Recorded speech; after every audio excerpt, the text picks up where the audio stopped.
children to bed. It's time for Dan and Aldo to bare their souls.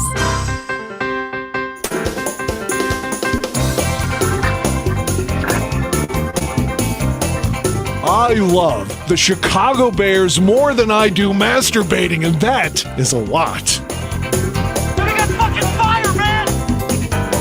Then, with 3 seconds left, Bob Avellini throws a 30-something yard touchdown pass to Greg Latta, and the Bears win, and I literally shit my pants. I swear to God, I literally did. We got fucking fire, man!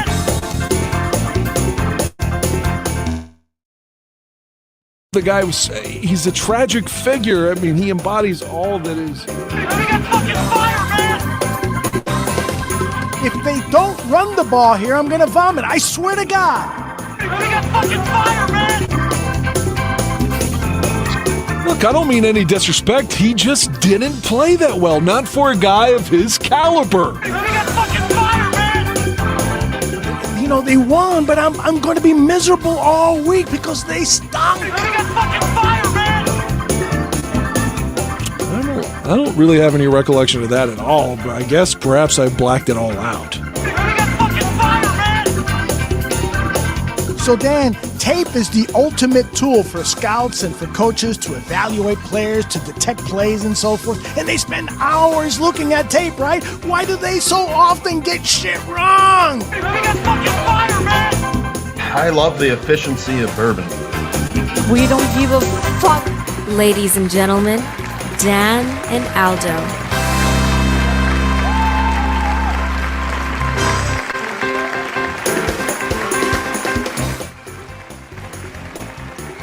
Dan and Aldo bare their souls. That used to be the name of the show, and then Santucci joined us and really fucked up the logo and my open and everything. Well, he'll join us in about an hour, but of course, the star of the show is here, and you're here. You're the star of the show, Aldo Gandia. He stole my joke. I was gonna say that. Dan, I love you. How are you, brother? I'm okay. I saw the NFL on Fox proclaim the Saints have the best uniform in the NFL, and I take umbrage with that. If you can't match the gold on your jersey with the gold on your helmet, then get the fuck out of here. It's got to be the same shade. If I'm a professional owner, my goddamn uniform's got to match. Yeah. I will pay the extra $1,000 to get the gold to match. How they are considered the best uniform in the NFL is just beyond me. That's the other thing is when they wear the dark shirts, they still play in the Astrodome or the Superdome, I should say. Yeah. The lighting there is so poor. You know, the colors on the uniform don't pop out, and so they look to me, you know, maybe in person they might look good, but on TV they certainly don't. And I still think the Bears jerseys are the best, and I love the white jerseys. Really, really fucking love them. The white on white is what we've been advocating for forever. Yep. If you haven't seen it before, good old Dick Butkus days, white on white. And during the Lovey era, they wore white on white a couple times, right? Yeah. The last time that we wore them was Cutler's first game in 2009 against Green Bay. Wow. Sunday Night Football, week 1. This is a fucking no-brainer to bring those back. I don't understand. If you take the Bears out of the equation for a minute, because we're biased, we can admit that. Who I would say either Oakland or Las Vegas, and I like that Charger look when they wear the powder blue with the yellow pants. Yeah, that's pretty slick. But it's not the blue and white. I like their blue on yellow. I like that a lot. But maybe the Raiders, I think, are the best, other than the Bears. Yeah, that's probably my second best uniform, the Raiders, and then the Falcons. I've always liked the Atlanta Falcons. The logo is good. The red, white, and black I've always been a fan of. But the Bears are definitely number one. And I don't say that because I love the team. I say that because my eyes tell me that's the jersey I'd want to wear every day for the rest of my life. Which it is the one I wear for the rest of my life. What, 40-some jerseys before well, like I said, my cousin took a bunch of them, but I'm still holding in over 20, I would say, for sure. Nice. Did he take all the expensive ones, or did he? He took a pile of them, yeah. Okay. He's in the can now, right? He's in some kind of rehab facility here. Yeah. But if he fucks up within the next 5 years, he's supposed to go to prison. 0 tolerance. If he goes through rehab and he comes to you and he admits and he has money, because I think that's part of the recovery program. Is you pay back people. On Godfather 2, or maybe it was 1 when he told Fredo to get the fuck out. You're not even allowed at the family functions. Don't even show up for the cookout. You're done. But if he had, $3,000 and said, listen, I don't expect you to befriend me. I don't expect you to love me, and so forth. It would go all up in smoke, or up in his arm in a syringe. That door is closed, locked, harshly closed. I don't wish bad things on him. I would like for him to somehow thrive and get healthy and well and all that. But that doesn't include me within that variable. I hate to be vindictive, but it's over. Yeah, well, I've been there with family members, so I understand totally. By the way, Cliff Victoria, I believe he's in the chat. I know he lives down in Florida. Oh, no, he's in the Tampa area, isn't he? Yeah, I think just south of Tampa. So he's in the eye of the storm. Yeah, I thought he was with us. I thought I saw a comment early in the show, but he's not, and so he is probably without internet. And I wonder how the other Dan is. Is he in Florida right now, or is he in Georgia? No, he was. Let's see. I think he left to Atlanta today, if I remember his message correctly in the chat. Smart move. Indeed. J2K says, I think Shorty and Cliff are both safe, but they both have houses in the eye. Oh, fuck. Man. This is going to be worse than Katrina. Yeah, they're saying this could be the worst in a generation. So, but there's no such thing as global warming. The fucking waters off the Gulf of Mexico aren't so fucking hot that they're creating these multiple storms. There were fucking tornadoes coming inland before the hurricane. That shit doesn't happen unless there's something wrong. Anyways, enough politics. Unless you want to say something. I agree with you, and there's probably 99% of the audience who doesn't for some reason. Yeah. 99% of the scientists say there is that the planet is getting hotter, and that's why we're getting these weather events. But 99% of the public doesn't believe it. I wonder why. Did you see? I will say one thing political. I'm sure you've seen it, but forgive me if you're on the right. I'm not saying everyone on the right is less than me or anything. I'm just talking about one politician who happens to be a Republican. Mm-hmm. Marjorie Taylor Greene. Yeah, I saw that. Was saying that the tornado and the hurricane, everything that happened with Helene, was manifested by Democrats. Yes, exactly. She keeps saying they, so the implication is Harris and President Biden are somehow in control of the weather, and she doubled down on it. Who really believes this shit? Yeah, I don't know. Anyone that believes it, you gotta pray for her. I know you don't pray, but we shall pray for these people, because it's just this, I was just gonna say they think people are stupid, but some people do buy that, so I don't understand. You think she really believes that, or is it just something she thinks? Fuck no, I don't think. You don't think she believes? I believe she believes whatever the shit she espouses. I think she is a conspiracy bomb thrower, and I think she believes what she says. Yeah, maybe she does, but why is she bringing this up now? Maybe because of the elections coming up. I don't know. I don't know, but how would that work? Do all of us Democrats have to fart at the same time, and then all of a sudden we get a tornado? You remember she said something about Jewish space lasers or something a while back? About Jews and space lasers. Yeah, Mr. Shorty says definitely some shit going on with the weather. No shit, bro. I believe it's cyclical. We just haven't seen it, and we haven't seen it in so long. There is no history of it. Well, you might be right then that this may be a phenomenon of the Earth, that the Earth goes through, and when the dinosaurs went away, they said that was what was that? The earthquakes or a meteor? Meteor, I believe.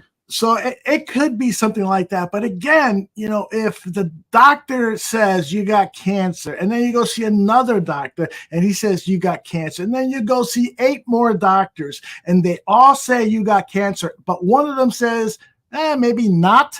What are you going to believe? Because that's what the scientific community is saying. 98% of them are saying global warming is happening, and we're seeing it happen. So we have cancer. Everything's political now. If you go back and listen to our shows from 4 years ago, we were like, how could they turn the pandemic into politics? Yeah. It's a health crisis. Yeah. And here we are, Dan and I are talking politics, and we promised each other that we weren't going to talk about politics just because it's become so dangerous to express your beliefs. I say I'm a Harris supporter, and people start calling me names. And she was on Stern this morning. Yeah, she's been making the rounds. The View, the Stern, 60 Minutes. 60 Minutes has some tough questions. Basically, Trump backed out of 60 Minutes. Yeah, he's weird. I got something we can let's all talk believe football. in. I was going to say, I've got something we can all believe in before we jump into the Bears, if you don't mind me calling it audible. Sure. A good transition. Everybody in this fucking chat room, even if it's the dude from Detroit that likes the Lions so much, it's like, we can all agree we hate Aaron Rodgers, and he just got his coach fired. I mean, they let everywhere this guy goes, he gets to dictate everything, and he got Mike McCarthy fired in Green Bay because he was always shitting down his pants leg in the playoff games and never holding himself accountable. He is a coach killer, Aaron Rodgers. I'm being told that your mic is a little low, so I'm bringing it up over here, so don't touch anything, okay? All right. Say something nasty about Aaron Rodgers. Aaron Rodgers is a coach killer. There it is. And he is allowed to just dictate what he blames. What he throws 3 picks against Minnesota. The one time I go for this fuck, maybe the third time in his career that I've rooted for him, because usually it helps the Bears somehow. And every time he throws like a pick 6 or he's only got like 2 or 3 interception games his whole life. They're always the ones I'm rooting for him, including Sunday. He throws a pick 6, but yet he has to get Robert Saleh fired because he had a shitty game. Mm-hmm. Yeah, as Swanky says, Aaron Rodgers says he didn't have a part in it. Then if he said that, then it's true. It's Swanky. He's fucking with you. I know. I'm just saying, but if Rodgers really liked Saleh, he had been like, no, don't fire him, and they would have listened to him. Mm-hmm. You put your mic up a little because fucking Mr. Shorty is telling me. I've got it potted up almost all the way. Yeah, and I'm much higher than I normally have. Well, as long as we're equal, and I appreciate Shorty giving me that advice, because I still have some ability to get you louder or me softer, whatever works. I just want it to be even so that one of us isn't hotter, so to speak, in right TV or audio vernacular than the other. Speaking of fire, yeah, what a great soundbite. What was your reaction when you heard and saw the play? Because I know you saw it hours after it was live, correct? Well, I started watching it probably when you all were in the 4th quarter, but I didn't know what had happened, so it was as if it were live for me. So yes, when I saw it, it immediately took me back to Cutler in 2011 when he's like, "Tell Mike I said fuck him." When they have I love it when anytime the F-bombs get caught on the network. Yeah, I'm with fucking you, fire. But also, if you recall, because I've listened to it several times, he's calling out that there's a blitz coming, and 18's like, I got it. Yeah, I see. I got it. I forget exactly what he says. But yeah, I know. Yeah. That's progress for the quarterback, man. It's outstanding progress. It really does show his ability to recognize what is going on to the field. There's a lot of people talking about that in the last week or two, is that he is doing just a phenomenal job of changing plays. He's changing like 40% of them at the line of scrimmage. He knows what he likes. He's able to read defenses. This is fucking huge. And once he and his receivers start getting that rhythm going, like it appears he and DJ Moore are flying on all cylinders, it's going to be fucking fire. 32, 32. We got fucking fire, man. I know it. I love it. I love it. I love it. I'm going to put that as my ringtone. That is great. Just going back to the Aaron Rodgers thing for a second. It was disturbing to hear that they escorted him out with security. That's a practice that is fairly common in corporate America, but I've never heard of that happening at a sports organization. So it leads you to wonder, what were they afraid of? That he was going to take with him, or maybe he was going to get into an argument with Aaron Rodgers or something? There's something else going on behind this story that I know the New York media is probably working really, really hard to find out, because this guy, Aaron Rodgers, yeah, it's like you said, anything he does, I raise an eyebrow. Wait a minute, what's going on? So we'll see. We'll see. It reminds me of that. What was the guy's name that we got from San Francisco? No, it wasn't him. It was the guy who was from Dallas. He was Jeremiah Ratliff. Oh, the yeah. Bears caught him. He threw like some kind of tantrum, and they had to get security. Yeah, they called the Lake Forest police. They got there because they were concerned. He might have been under the influence of something, but he made a lot of threatening remarks that were directed at Bears administrative personnel. So, yeah, they got really hairy, and the cops were brought in. Man, the cops make a lot of visits over to Alice. Yeah, they might lead the league. Allegedly showing up to raid Alan Williams' corn collection or something, and then they're like, no, we didn't do that. Yeah, I think that was somebody told a blogger, and that was not necessarily true. So I don't think there's any evidence of it. I think our Chicago reporters have looked into that. Nobody went over to Williams's house. So anytime there's a controversial thing such as that, it kind of just goes away. Like, we still never figured out why Roquan Smith missed that game against the Vikings in 2019. They were like, oh, he doesn't like the throwback uniforms. That's the reason he missed the game. I mean, things like that just die. They just die in Chicago. Like, that should have been a story that was solved. Like, coach, why did Roquan not play? Yeah. Personal reasons. Was it because of the uniform? That's crazy. People are saying this. Yeah, I'm with you 100% on that. The one thing about the Chicago sports media, and I'm talking about the sports journalists who are there, and they're covering the Bears, for the Tribune sometimes, the legacy media, and they're trained journalists. They get too buddy-buddy with the people behind the podium and the people who run Hallis Hall, and they don't dig into these stories. And anytime we get anything juicy, it seems like it's coming from the national media. And I don't think they're getting it from Hallis Hall. A lot of times they're getting it from agents or other sources. Yeah, I think the Chicago sports media should do a better job of investigative reporting. Maybe they'll tell me, well, we're not investigative reporters, we're sports journalism. Well, where the fuck does that stop? If something happens with a player who is threatening people, why aren't you looking into that more thoroughly and providing us more than what the folks at Hallis Hall are saying? That's just press release material. Hate that shit. I pretend I used to be a big-time journalist, but I never really was. J2K says Alan Williams fell off the map. I would think since court cases are public record, we'd have heard something by now. Yeah, but it takes...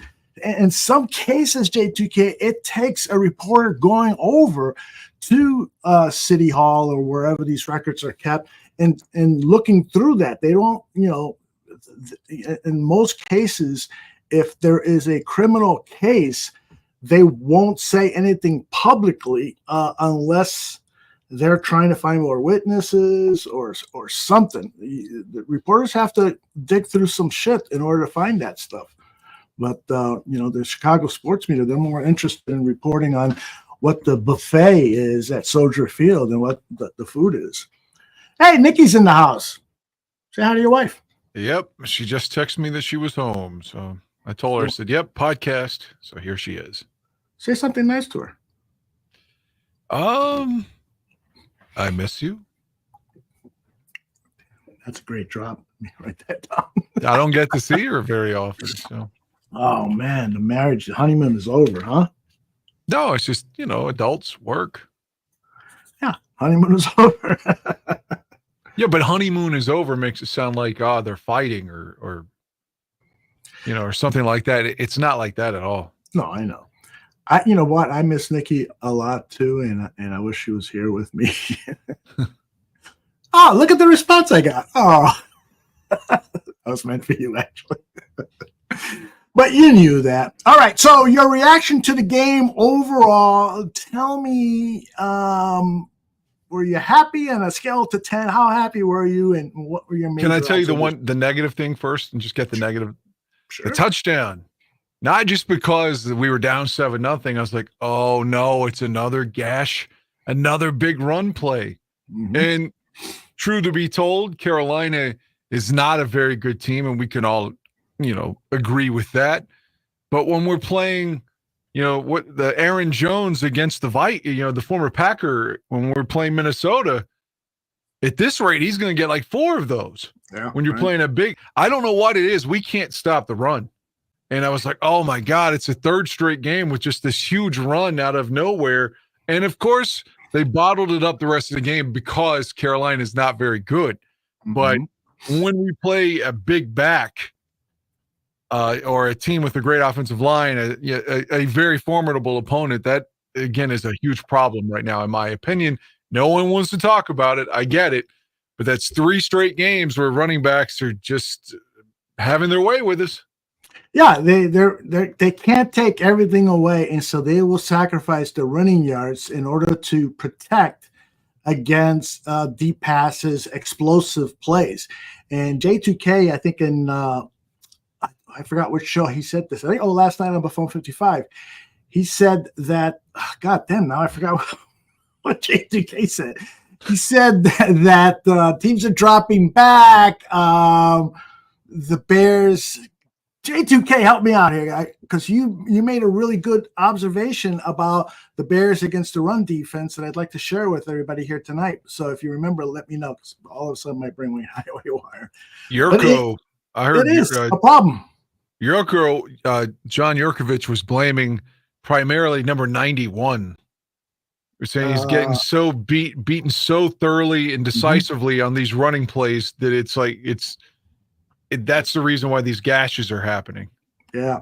Now I remembered what J2K said. He says that the Jaguars have Brian Thomas, who was the 4th receiver chosen in this great draft of wide receivers, and he has electrifying speed. So he foresees the Bears playing a lot of cover 2, and so that way, that's going to really open up the run game and passes in the middle of the field. So cover 2 is what he said. No. Yeah, because of Thomas's speed. So I expect the key to that, of course, is to get out to a fast lead, to get time of possession. The Bears have been doing really well in time of possession the last couple of games. So if they can continue that will help to stifle those attempts. And if they're going to throw deep, then you should be able to deal with it. Now the Brisker won't be there, so it's going to be interesting to see how Elijah Hicks handles those duties and how the Bears defense prepares for that. Everyone's saying that it's Hicks, but Sunday when Brisker went out, wasn't it Jonathan Owens that went in? Yes, but Eberflus announced today that Hicks was going to be the starter. Okay. Yeah, I didn't see that then.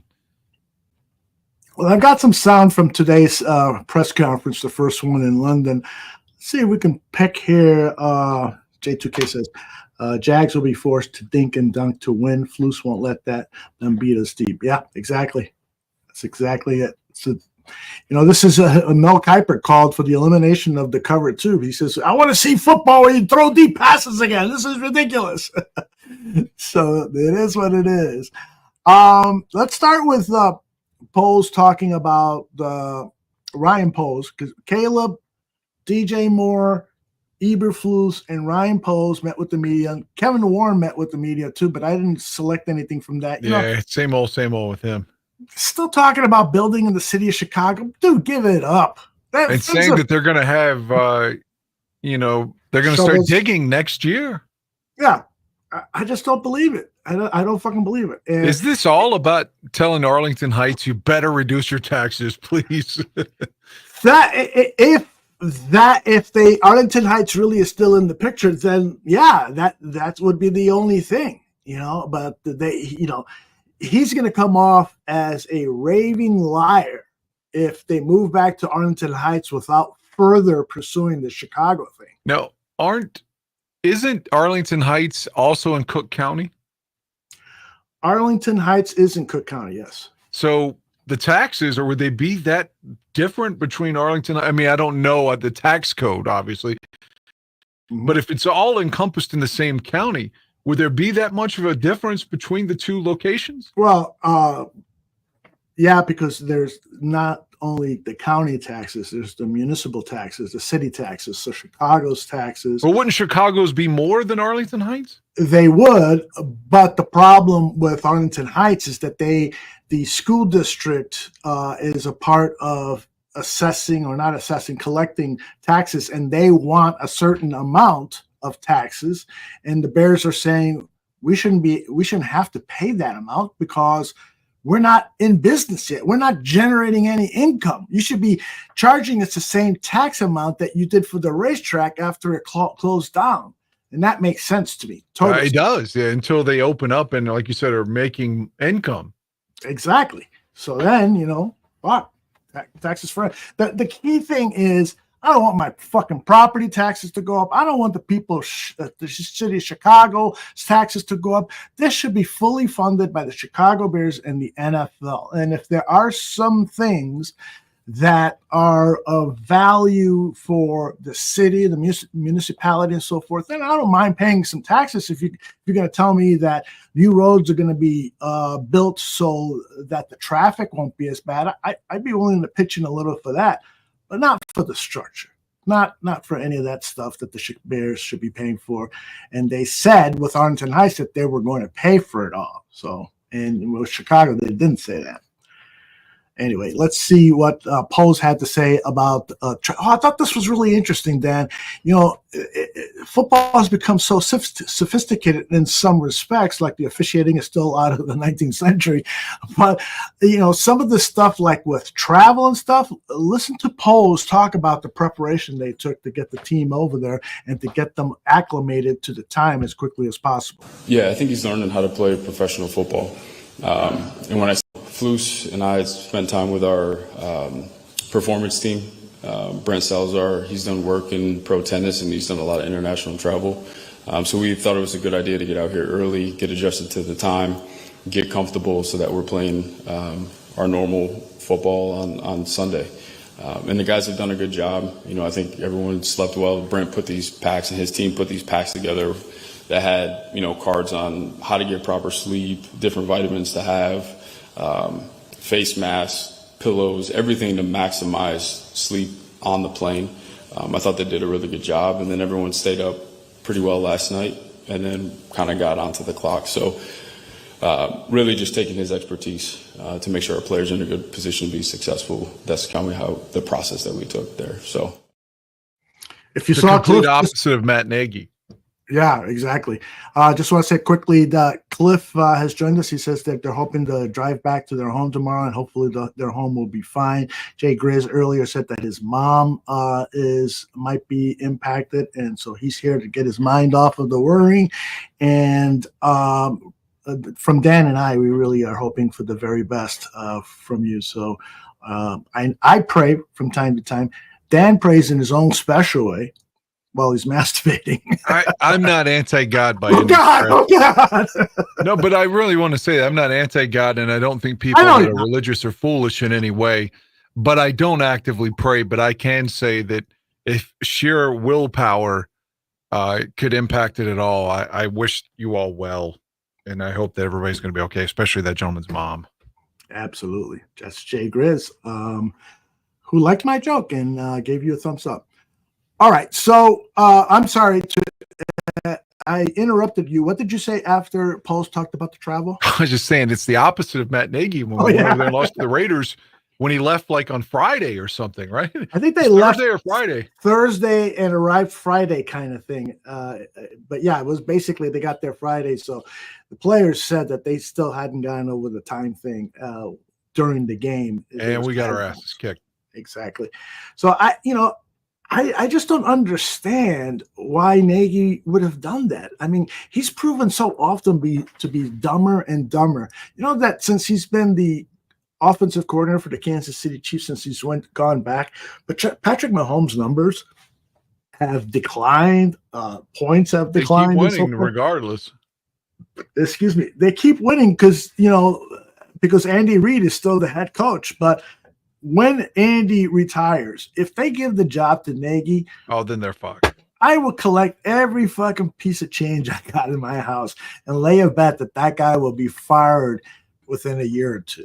Because he's just incompetent, man. He truly is. And that Raiders game was the end of him in so many ways, because if you recall, the Bears, that was the 100th season, and we had these legitimate Super Bowl aspirations following the year before. We thought we got, jobbed against the Eagles. And then after that game, like John Gruden's like making fun of him with the disco ball and the dancing club dub. And it just really was. It was like, man, Matt Nagy was just exposed. He really was, man. And I don't know. I think a lot of Kansas City Chiefs fans, I've talked to a couple of them over X, and they aren't happy with the guy. They know that there's something bad going on there. Guy's a fraud. I love it. Well, at least they have the officials in their back pocket every week, though. Every other week, maybe. Nobody gets more calls. Nobody than Patrick Mahomes. All right, everyone who is in the chat, answer this question. I'll put your responses up on the screen. Do you think that the NFL is purposely calling games, officiating games, in a manner that will benefit the Kansas City Chiefs? Or do you think that perhaps it is just kind of implicit bias? They're considered the best team, and just like Michael Jordan always got the calls and other superstars get the calls, you think that's what's going on? Or do you think it's like a true thing that the NFL is doing? Because I think that's what Dan is proclaiming. I can't answer that. I can't say that they huddled up and said, all right, let's find a way to make Kansas City win. But all I can say is that every time I watch them, there's 3 or 4 calls every game that helps them. Mm-hmm. And that the legitimate fan that was watching, if they weren't biased, if they weren't sucking off Mahomes, they would point out that everything always goes his way. He has it made in the fucking shade every week. It's like Muhammad Ali when he lost to Ken Norton in Yankee Stadium, and anybody watching it knew that Ken Norton won, and Norton cried after all the judges gave it to Ali. It's the same scenario, man. Like, everyone just loved Ali, and so we got to help him at all costs. The same thing with Mahomes in Kansas City. I'm so tired of Kansas City. Well, at the time, Ali was not well loved by a lot of Americans because he was a draft dodger, because he was Muslim and so forth. But there were people in the boxing community who saw him as a cash cow. And so, they did everything to protect him and to keep him fighting, because every fight meant millions of dollars in their pockets. But I don't think they did that so much. Even Ali, after the Norton fight at Yankee Stadium, admitted he lost. Yeah. Okay. Ali Norton 3. Go watch it tonight after the show if you don't believe it. I mean, Ali lost like 90% of the rounds, and the judges just gave him the fight. It's what I'm saying, man. Like, and in the first one, Norton beat him because Norton won, and then the second Ali won, which was close, and then the third one, Norton just beats him up, and they give the fight to Ali, just the way they gave Sugar Ray the fight against Marvin Hagler. It's because it's the same thing in sports, like you were saying. Mahomes is that guy now, that he gets all the calls, all the breaks, no matter what. Jordan got the same stuff, and like you said, it might just be implicit bias. It doesn't mean that there's a conspiracy between the whole league. I'm not trying to sound paranoid, But I can tell you, if you watch the game, you see that he gets all the calls all the time. Yeah. He's allowed to scream and yell at the refs and throw his helmet and all that shit, things that would get everybody else suspended. Yeah, I do think that happens a lot. I don't think it happens all the time. I think I can point to you plays that went against Patrick Mahomes. But yeah, the preponderance of time, the referees are giving him calls that you would question. Well, I wonder if Caleb would get that. Well, maybe Caleb will start getting those calls in a few weeks. Maybe even it starts in London. What do you think about that? Would you complain then? Hell no. No, because I've been the guy that's getting the shorthand of all these. But you can say, oh, that's hypocritical, but I could also say, I'm sorry, I've got eyes and ears and a mind and it's functioning. Mm-hmm. And I can watch these games and just, it happens every time I watch them. Yeah. And it's not just because, oh, I hate Kansas City. I mean, like I said, if you just watch it as objectively as you possibly can, you'd be like, ooh, that's a terrible call. Mm-hmm. Oh, that's a terrible call. I don't know. I'm just sick of. I'm sick of Kansas City. I hate them almost as much as the Packers now. Jesus, it's gotten that bad, huh? Absolutely. Oh man. Absolutely. And how's Minnesota? Like we said it before he went on the air.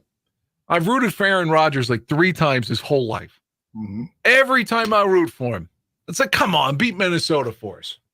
Oh no, that's when he throws a pick 6. That's when he throws 3 interceptions. It's like, fuck, man. Minnesota keeps winning. Green Bay's always the kidney stone coming out of your cock, and you're like, oh my God. It's just the pain that won't go away. And Detroit, they went to the NFC title. They're 3-1. So it's, fuck. I'm just saying, between that and seeing Kansas City win all the time, it's very frustrating. I can't complain with that. It is frustrating.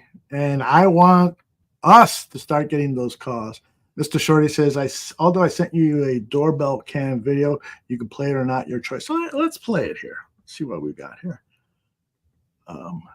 Interested in seeing some door cam video? Oh, remember that one last season? Let's see. I think I got something here. Oh, there it is. What are you seeing? Oh, it's not full blast, though. Huh? I think I got to download it. Looks like it's snowing. Can you see any of that? It's down in the bottom. There's no way it's snowing in Florida. No, but it's like, it's got to be the lighting on it. I hear the storms. She's got audio. Let's see if I can get that picture bigger.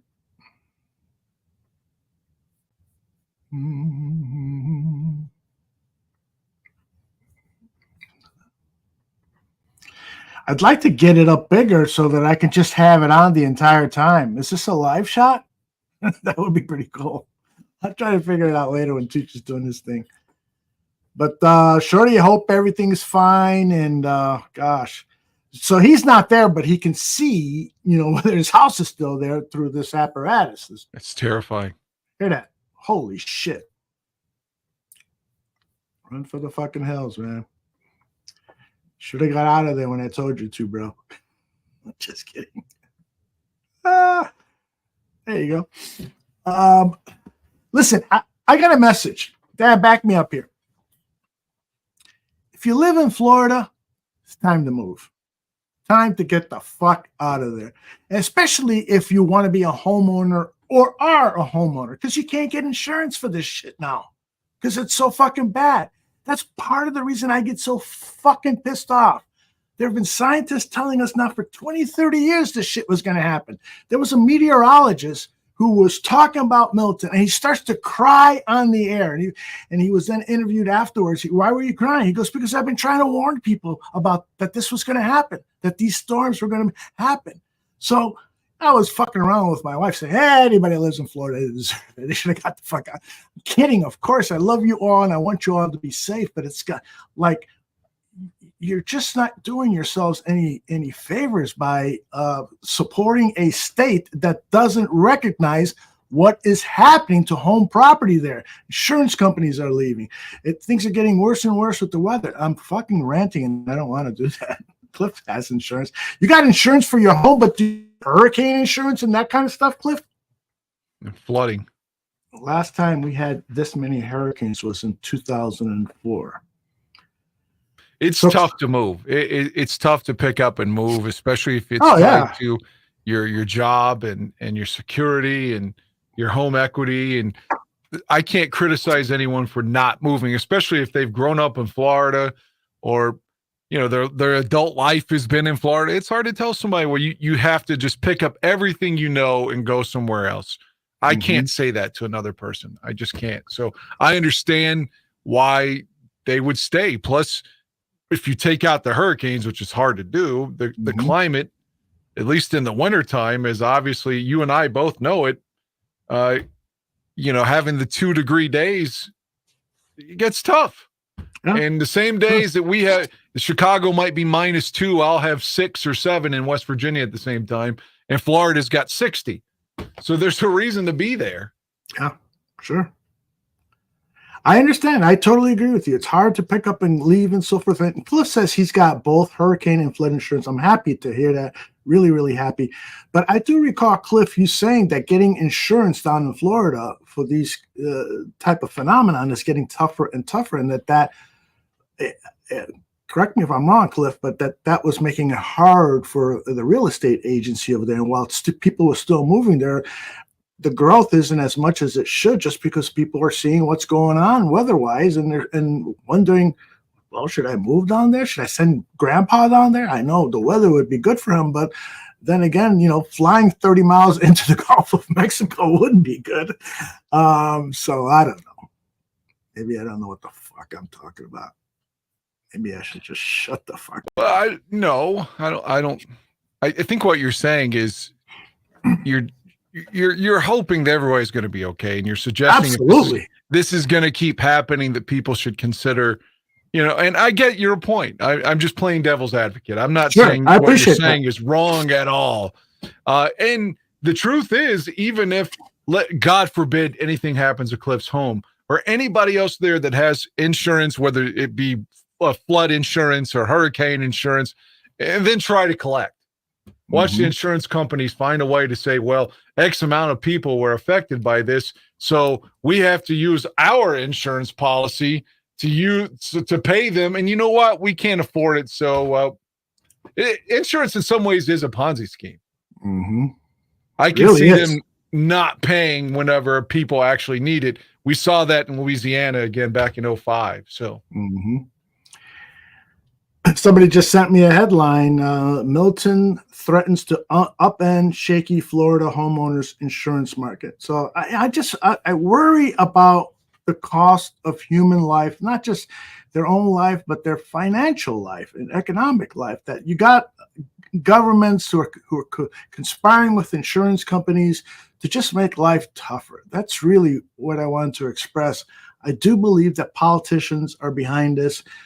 You know, Democrats and Republicans, and you can say, well, it's more this party or that party, but the fact is that there is complicity going on here, and it needs to fucking stop. And we can do things to control the climate so that the regularity of these storms is diminished, or the ferocity of these storms. I think the two are tied. All right, let's get back to football, brother. What do you think? I'm good with it. Again, I wish everybody well, and that's not just cliche talk. I mean, you know, when you're losing, like, just knowing that Dan is watching his doorbell cam to see, oh, have I lost everything I have there? That is terrifying to me. Really? So maybe we should talk football, just like the other gentleman said, to keep their mind off of this storm, and talk about how great it would be to be 4-2 going into this bye. But you can't say, oh, well, we're going to do it. You know, I mean, Trevor Lawrence had that big comeback against the Chargers in the playoffs. He's capable of dropping 300 yards on you. They've got that playmaking wide receiver. They can score on us. They can run on us. But their defense, conversely, has given up almost 300 yards passing to nearly every quarterback they've played, with the exception of Josh Allen. But that's because he took the second half off because he'd already thrown 3 or 4 touchdowns. Yep. So on paper, their defense looks like someone Caleb should light up. But if I'm the Bears, again, well, don't get away from what you've been doing with Swift and mixing in Roschon, A, for time of possession, but B, that is what's created the rhythm as being able to run and pass. You don't want it to be like the Colts where suddenly you think Jacksonville is susceptible, so we're going to make Caleb pass 56 times. I think the way we win is we keep playing the way we have the last couple of games. Yeah, I totally agree. By the way, just to acknowledge what Cliff is saying here, he says in his opinion, insurance companies don't put enough money away during the good years, so they don't have the cash for emergencies. Yeah, I mean, that's one of the nice things about Obamacare, right? They have to, spend 75% or 85% on claims, and then the rest they can put into their pockets. And so maybe other insurance company industries have to do that. Totally agree with you, Dan. This Jaguars defense is one of the worst in the league. I saw that. I actually looked it up at teamrankings.com. They were ranked like 28th in yards allowed in the league and 29th or 30th. No, 31 was the team we just played, Carolina. And their average per game was at like 360 before the Bears played them, and the Bears had 440 yards on offense, so they dropped down. And so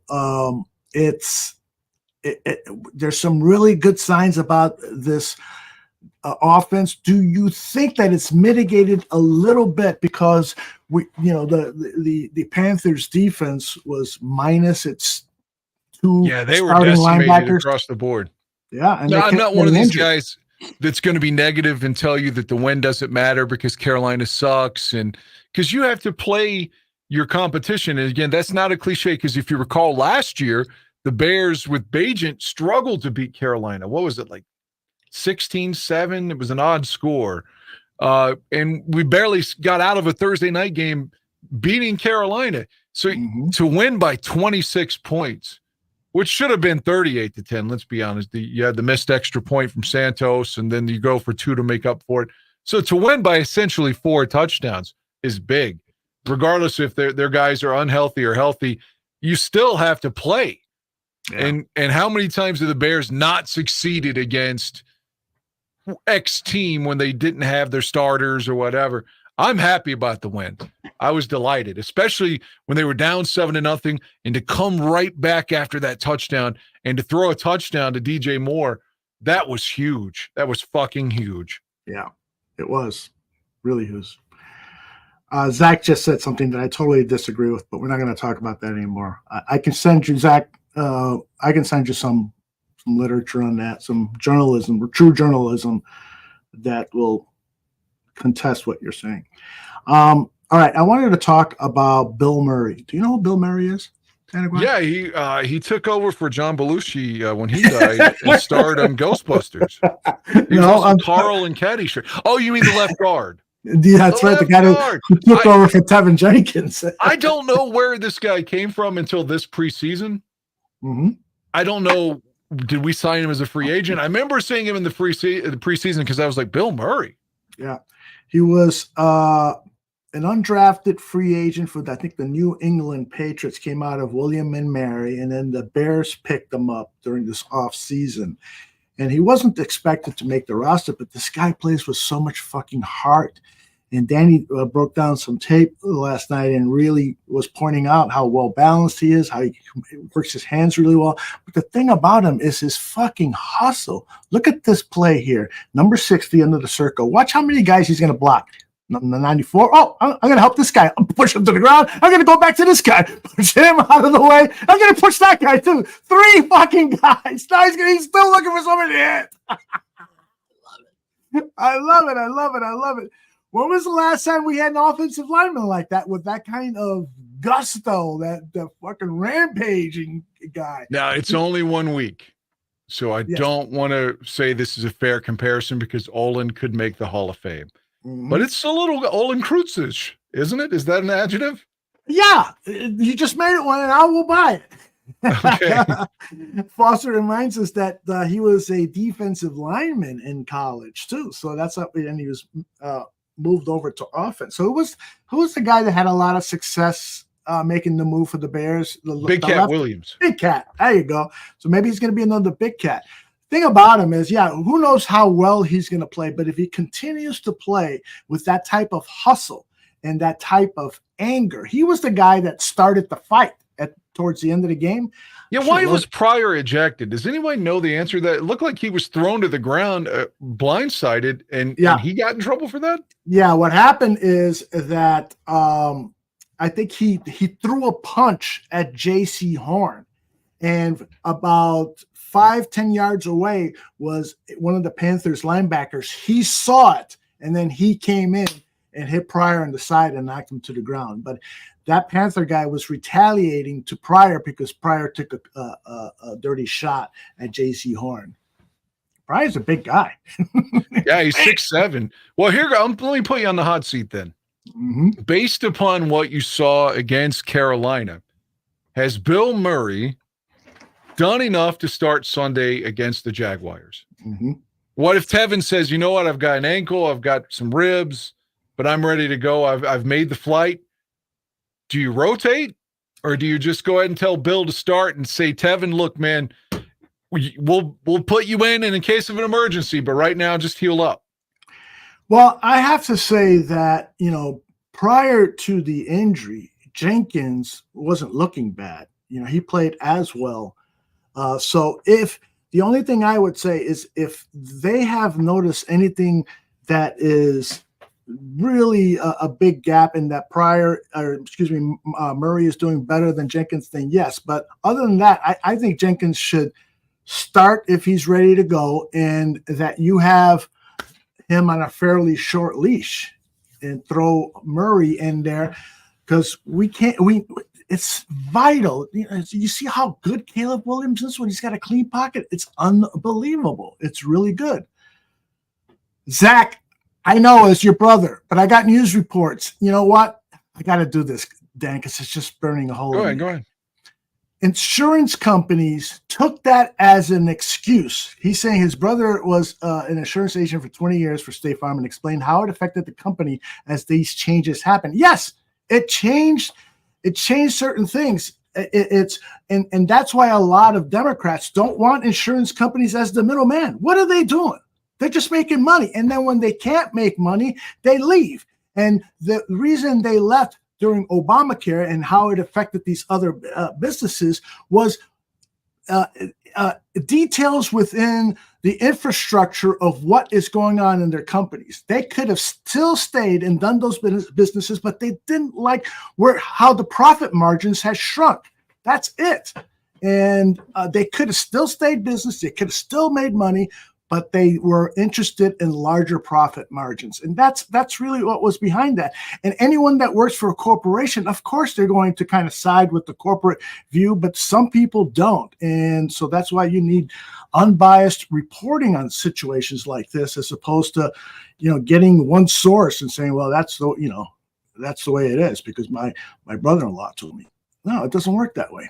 I'm fucking in a bad mood today, I guess. I'm sorry. I really am. Well, be happy that the Bears are over 500 and have a shot at being 4-2 going into the bye. And then all you're going to hear about is, the kid in Washington, that's who the Bears should have taken. You're going to hear that for an entire week going into that Redskin or the Commander game.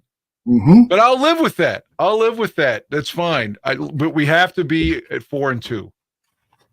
We have to be at 4-2, and I truly believe after the bye, we can come back and beat the Commanders, and that will be one of the biggest games in the NFL regular season. The Bears at 4-2, and the Commanders at whatever record they had. It'll be Caleb versus Jaden Daniels, and I think it will then start to reveal, because the Bears defense is so well coached with Eric Washington and Matt Eberflus, that they're going to realize what are the strengths of Jaden Daniels, and they're going to take those away, and then their defense, which is not very good, is going to have a problem with Caleb Williams. That's my prediction. I think the Bears are going to win Sunday in London by a huge score, and I think they're going to win in Washington by a close score. I really do believe that. Well, then you got Arizona, who just beat San Francisco, by the way. So if you could survive those, then in theory you should beat New England. They're just making a quarterback change and putting their kid in there, finding their draft pick, and then that's when the divisional play starts. That's everything. And by the way, I've said this the last couple of weeks, and it's come into fruition now. Green Bay is technically in last, not the Bears, because the Bears have no losses in the conference. Yeah. They've lost to 2 AFC teams. Conversely, Green Bay has lost to 2 NFC teams.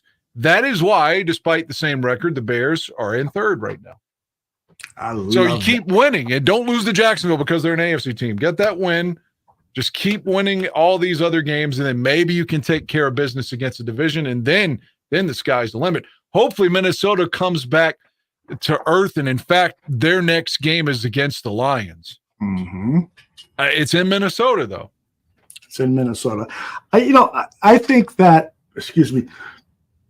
the stuff that Flores is doing with the Vikings defense and all these, exotic blitzes and so forth, eventually that stuff is figured out. If I recall last year, Minnesota's defense got off to a really good start at the beginning of the season, and as the season wore on, their defense wasn't as ferocious. And so that could be the same thing this year. We'll see. Only time will tell. And I'm not a believer in Sam Darnold. Yes, got to give him credit. He's played really well these first 5 games. No doubt about it. Maybe he's the new Geno Smith. Could be. But Geno Smith hasn't taken anybody to a playoff game, or I shouldn't say playoff, to a Super Bowl. So he's not. His ceiling is about what we're seeing. Maybe football fans out there, prove me wrong. Maybe Darnold's the next Case Keenum too. Remember that one year he had? It was great in Minnesota. Took him the AFC title game and lost, and then signed as a free agent somewhere, and then flopped. I forget who he went to after that, but. Again, maybe he's a one-hit wonder. I want the Bears to somehow surpass him as well as the other teams. So we need some help. But with only, 5 games gone, Minnesota's on a bye this week. If the Bears can get one, then suddenly you're within a game, essentially, at least on the win column. Yeah. Or because they're on a bye this week after their London game. Correct. And J2K says he disagrees. He thinks Flores is a genius. I'll say this about Flores. He's definitely an innovator. Is Mike McDaniel a genius? I think he's an innovator. Until people win, I don't want to pass out that title. I just, they're not worthy. Today at the press conference, Caleb Williams, I wish I would have pulled it. He said that people who win deserve to be called the GOAT. Michael Jordan is a GOAT because he won. Those were his words exactly. And so I'm not. It's hard to argue that. Yeah, I'm not giving Flores the title of genius or Mike McDaniel. Look at Mike McDaniel without Tua Tagovailoa. He can't score any fucking points now. And the guy really is an innovative mastermind of offense. He's really, really good. And has arguably the best wide receiver in football. Yeah, right. And they can't score now. And they cannot score. So doesn't Darnold have a lot of INTs? I'm not sure of that. I know that's been his thing. J2K says Flores is breaking all the rules of offenses. He targets what teams are doing given X, Y, and Z and does it out of formations and coverages that have never been seen. So interesting analysis. Interesting. If I could add to that, and I'm sorry to interrupt you. I was going to say, I saw this last week. I didn't know this, but Aaron Rodgers had never played Flores in any game ever, whether Flores was the OC or the head coach. So that was the first time he saw that defense. And for years, we've heard Rodgers is a mastermind of reading defenses. Even he seemed to be confused, obviously throwing those picks. You know what? Part of the big issue that has been talked about with the Jets offense is that Hackett and Rodgers want to keep things as simple as possible. They are interested in playing more earlier 20th century football than 21st century football, and so that could be a part of why their offense just doesn't operate because defenses pretty much have had a handle on it for quite some time. It's like Eberflus was criticized for running the cover two. That's an antiquated defense. But the fact of the matter is that he's made changes to innovate, and that's helped this defense perform at a higher level. Hey, there's Jeff Willis saying Flores' MO is to make a quarterback's life miserable, and he's pretty successful at it. Yeah, it's the old Buddy Ryan defense. Disrupt the pass. And back then it was about sacks, but now it's just about disrupting the throw, getting your hands up, tipping passes, because it's really difficult to get sacks unless you're playing a quarterback that likes to have these deep 5 or 7 foot drops. I wanted to play this for you, Dan, particularly since you have not, did not see any of the press conference stuff today. I don't mean to play this to start controversy. I really don't. But it was kind of an awkward moment at the podium today. First of all, this is DJ Moore when he's during the interview and he sees Caleb Williams walk in.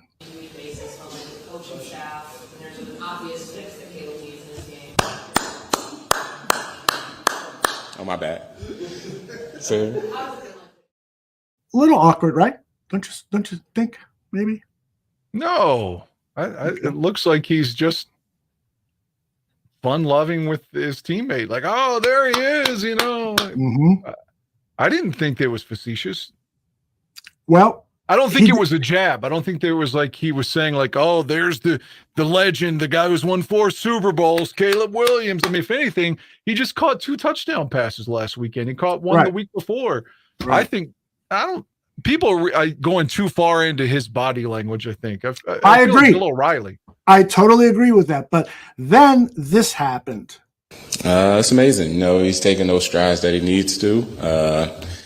Of course, he's referring to Caleb Williams. This was the question asked immediately after he applauded. It's amazing. He's taking those strides that he needs to. He's been bossy lately, telling us that we need to be on the details, but we really do for him to be the best player he needs to be. So, but yeah, I think that's it. DJ, what did you do with that? We said bossy. Have you seen him assert himself more as a leader over these 5 weeks? He's been a leader. So what I mean by bossy is we don't hit something in practice. He's going to tell us how we need to run it, this, that, and we just look at it and be like, okay. And then when we get out there on the game, you just better make sure it works because he's going to have some words for you if you don't. So that's him being a leader. He's a little bossy, just a little bro. So that's what you want. He's younger than I guess. That's what you want to see. Yeah, you do want to see that. Like I said, he's like little bro. So you like looking at him like, dude, don't be talking to me like that. But it's but I understand because we need to really connect on that. And that's what we did this past week. So I took his advice. I listened. You know what I'm saying? Older bro had to take a back seat for a second. Thanks, guys. Thank you. What do you think? I think there's nothing negative here. I think we're looking for reasons to think negatively. No. Remember how I introduced this? I said, right. Yeah, I don't mean you specifically. I just meant in second person. Like any of us who are trying, we're looking for if there's negativity with all of that. We're we're Dan Wiederer here. We're just trying to find a reason to write an article that's negative. If, in my opinion, I think there's nothing to that. I think that, like you said, that's what you want out of your quote little brother. I think that the relationship is fine, man. I mean, if DJ got all that money, the highest paid contract in the history of the Chicago Bears, wouldn't you want him to want the ball? Yes. You wouldn't want him to be apathetic. Yes. And it's not like look, I loved Brandon Marshall, but he's not creating that kind of distraction here. I think not you, anyone. I think if they're looking for negativity here, they're just going in with an agenda. And everyone is agreeing with you. And J2K said maybe it was a little awkward, but aside from that, everyone's agreeing with you. And I don't think this is a big deal either. But then Caleb came up and then he said this. And so I started wondering, maybe that was a little awkward. So this is Caleb's response to a question and he brings up DJ. I remember when you came in, you were talking a lot about listening. Yeah. You wanted to listen to everyone you wanted to hear. You just soak everything up. How has the process gone from that to now being able to be bossy? Bossy. Sounds a little sassy, you know what I mean? No, all good. I think partially it was me learning everybody and understanding how everybody, reacts to certain things. Certain people you can be a little bossy with. Certain people you have to talk very monotone and control of yourself. Other times just people that you can just kind of lash out, and I don't really lash out much. It's not really my vibe, but just always coming over to talk to the guys when I can. Growing up a little bit, understanding that even when I'm frustrated about maybe it was a drive, a play that we had that we may have messed up, or just whatever the case may have been. Understanding that there's another drive coming. There's another part of the season that we have to focus on also, and so being able to go over and talk to them, understand how and what they need to hear, and then from there moving on. So I think the boss, and then the other part of it is getting more comfortable and understanding the offense a little bit better, getting more comfortable, calling in things like that, being in games, being in the live action moments. I think has helped me. Because I remember coming out of Indy, you were talking about asserting yourself a little more with Shane. Yep. Were we kind of in that same timing? I think it's been from the start of the season. I think there was things that we were getting better at, things that I need to be better at, things that and partially it was me speaking up a little bit more and not getting so annoyed and understanding what I need to say to people and how I need to say it, when I need to say it. And I think that progress has grown from the first game to now. How people react to certain situations. What have you found is the best way for you and DJ to get on the same page and how to be able to get last week? Yeah, I think the biggest thing is just going over there and talking to DJ. First, let the frustration, if maybe it was a good drive, so maybe no frustration, or maybe it was one of those drives that, obviously we felt like we should have scored, or, should have gotten the ball some more, or anything like that. Go over and talk to him after everything settles down, whether it's good or bad. Go over, talk to him, and just be right on the same level as he is. I think DJ's not a huge rah-rah guy unless he scores like y'all saw last week. Big bro, as he said. What do you think? I think the chemistry's fine. I think everything's good with DJ and Caleb, and it's only week 6 coming up, and the sky's the limit, to use a cliche. I think the Bears are who we thought they were. I love it. No, I just think it's okay. I think it's okay. So he was frustrated with Caleb making some errant throws early on, and that's okay because he's a competitor. And conversely, Caleb's a competitor. And he's getting better. I mean, he had to get used to the speed of the game. He had a bad game plan early on with no running attack, bad offensive line play.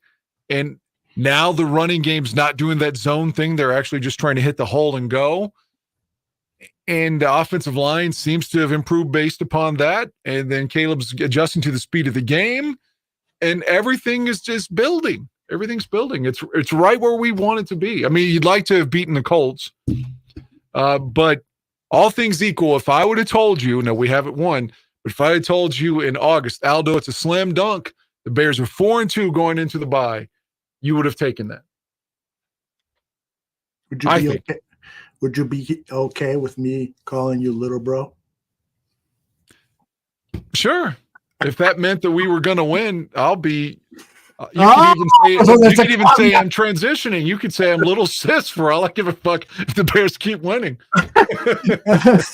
No, I'm just fucking around. I I saw it and I go, oh, this is interesting. And people were complaining about it and saying stupid things that there's Caleb. That's the Caleb we heard, ego driven and so forth. What the fuck are you guys talking about? And even DJ Moore said when on a tweet that somebody was talking about DJ, having a problem with Caleb, he said, I was just being jokey joke.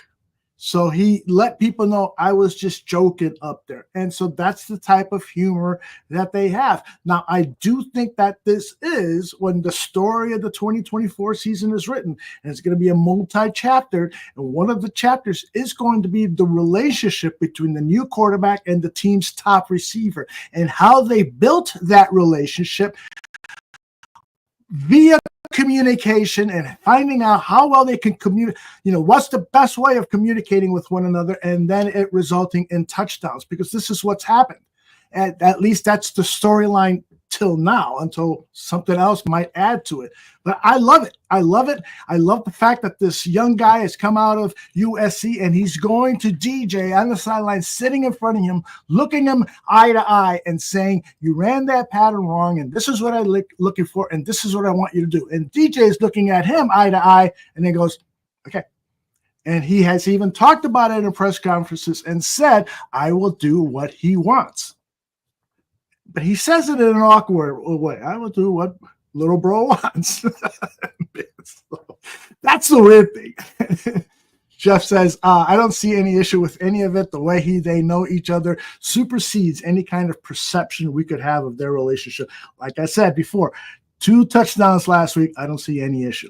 Yeah, I pretty much agree. They are goofy, J2K. They are goofy. But you got to...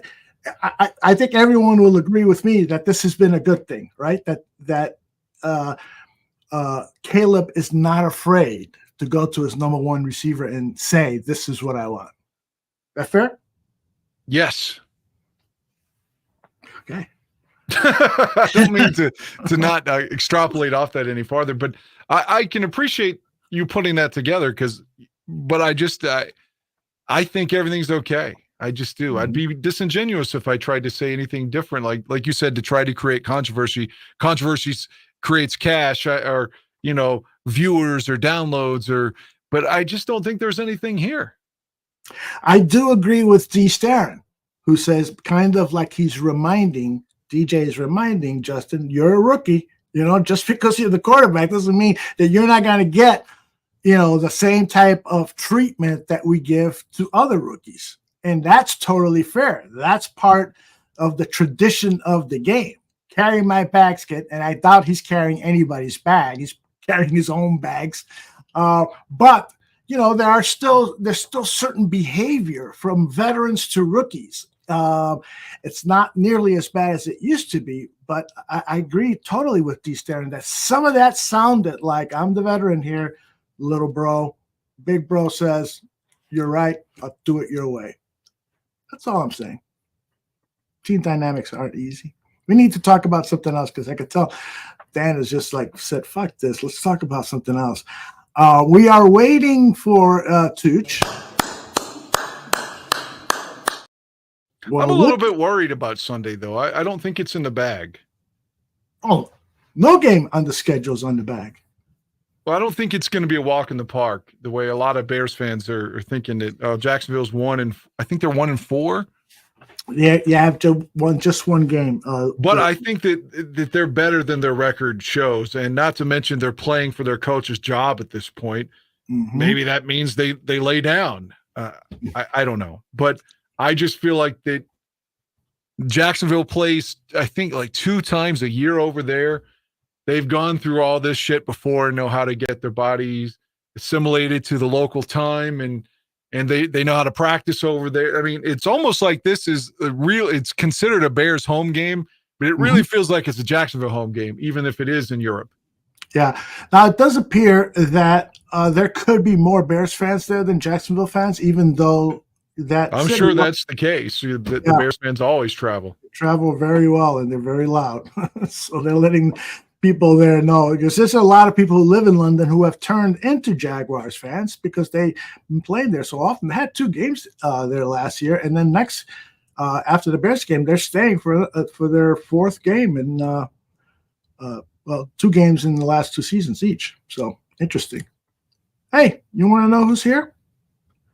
It's that guy, Johnny Santucci. How are you, sweetheart?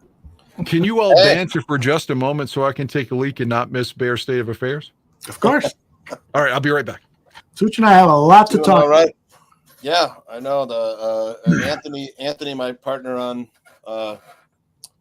weekend sports betting tips. Yeah, he lives in Tampa, so I'm the no. and you told me he's boarding up his house today. So yeah, I got let's see if I can get it up on the screen here. I've got video tracker, storm tracker. Yeah, but it's God damn it. I don't know why I can't do this. I usually do. Shorty told me how. Share screen, window.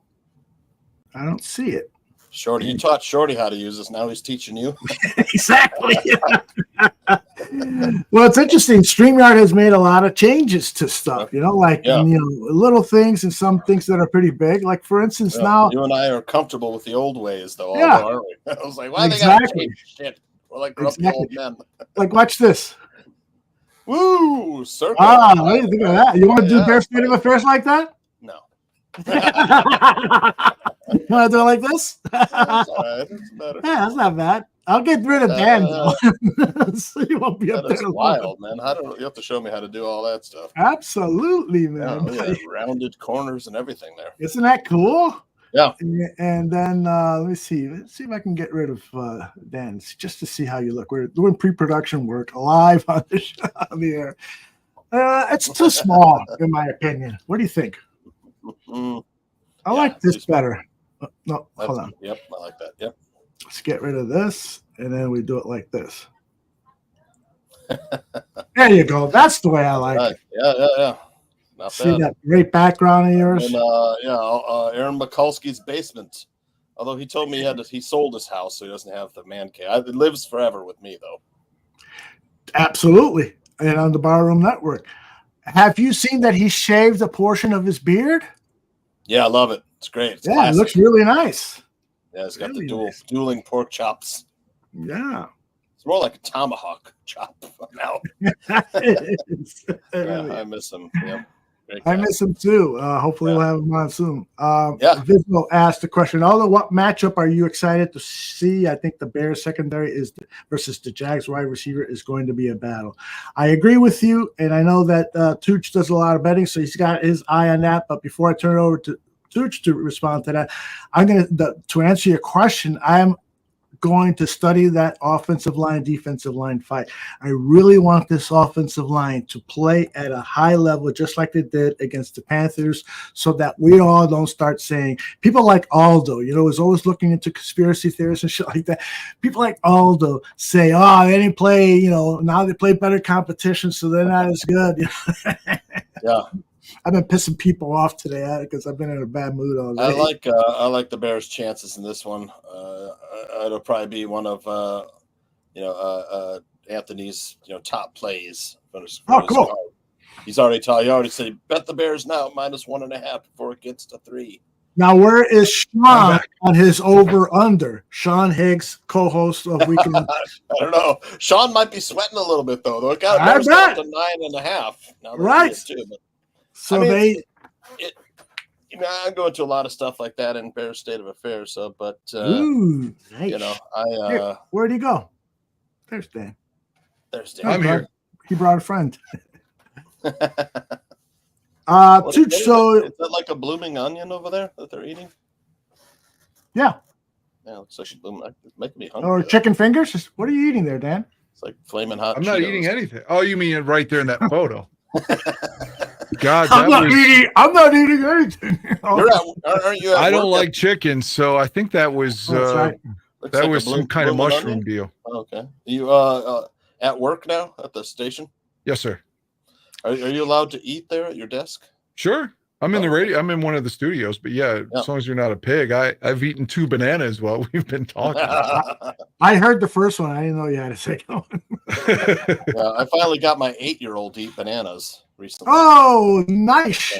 Yep, my 6-year-old. This is funny because the elementary school here in West Des Moines, they let the little kids do the announcements over the intercom. So Camilla, my 6-year-old, got to do the morning announcements. Oh, cool! Announce what the menu, what they're serving in the cafeteria, some other announcements and stuff. 6 years old. Yeah, I'm so proud dad. She's going to be a broadcaster. Yeah. All right, let's do a Bears state of affairs. All you got right. a good one for us? What should we be, highly anticipating this, or is this going to be like I said though, when you win, it's like it's a lot harder to write these things. But when you beat a bad team like the Panthers, it makes it a little easier. There you go, baby. That's what I wanted to hear.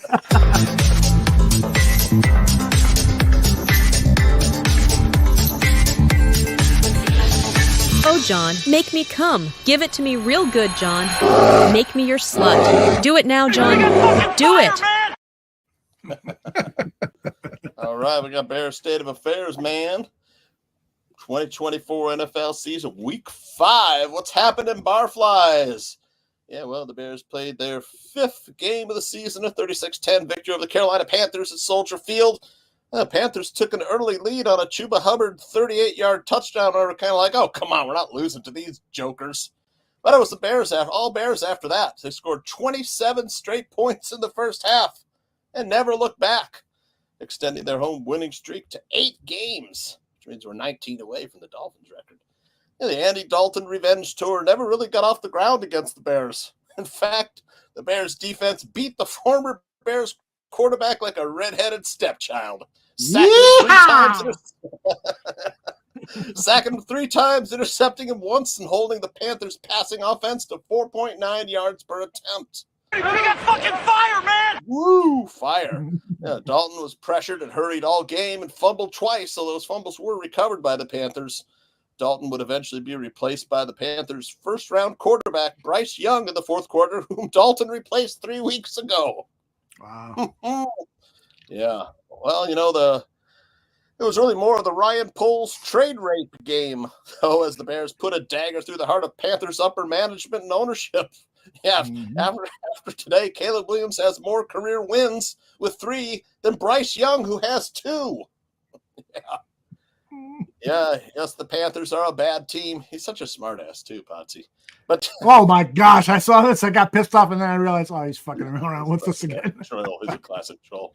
Yeah, yes, the Panthers are a bad team.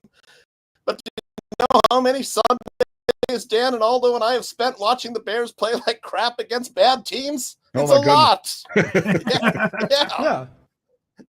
Yeah, now they're finally treating a bad team the way good.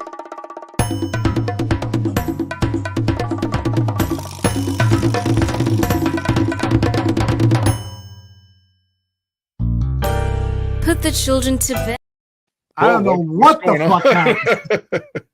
I'm so sorry. I thought I pressed something there. I was like, what the hell did I do? Man. Woo. Yeah. Yeah, the Panthers are a bad team. Yeah.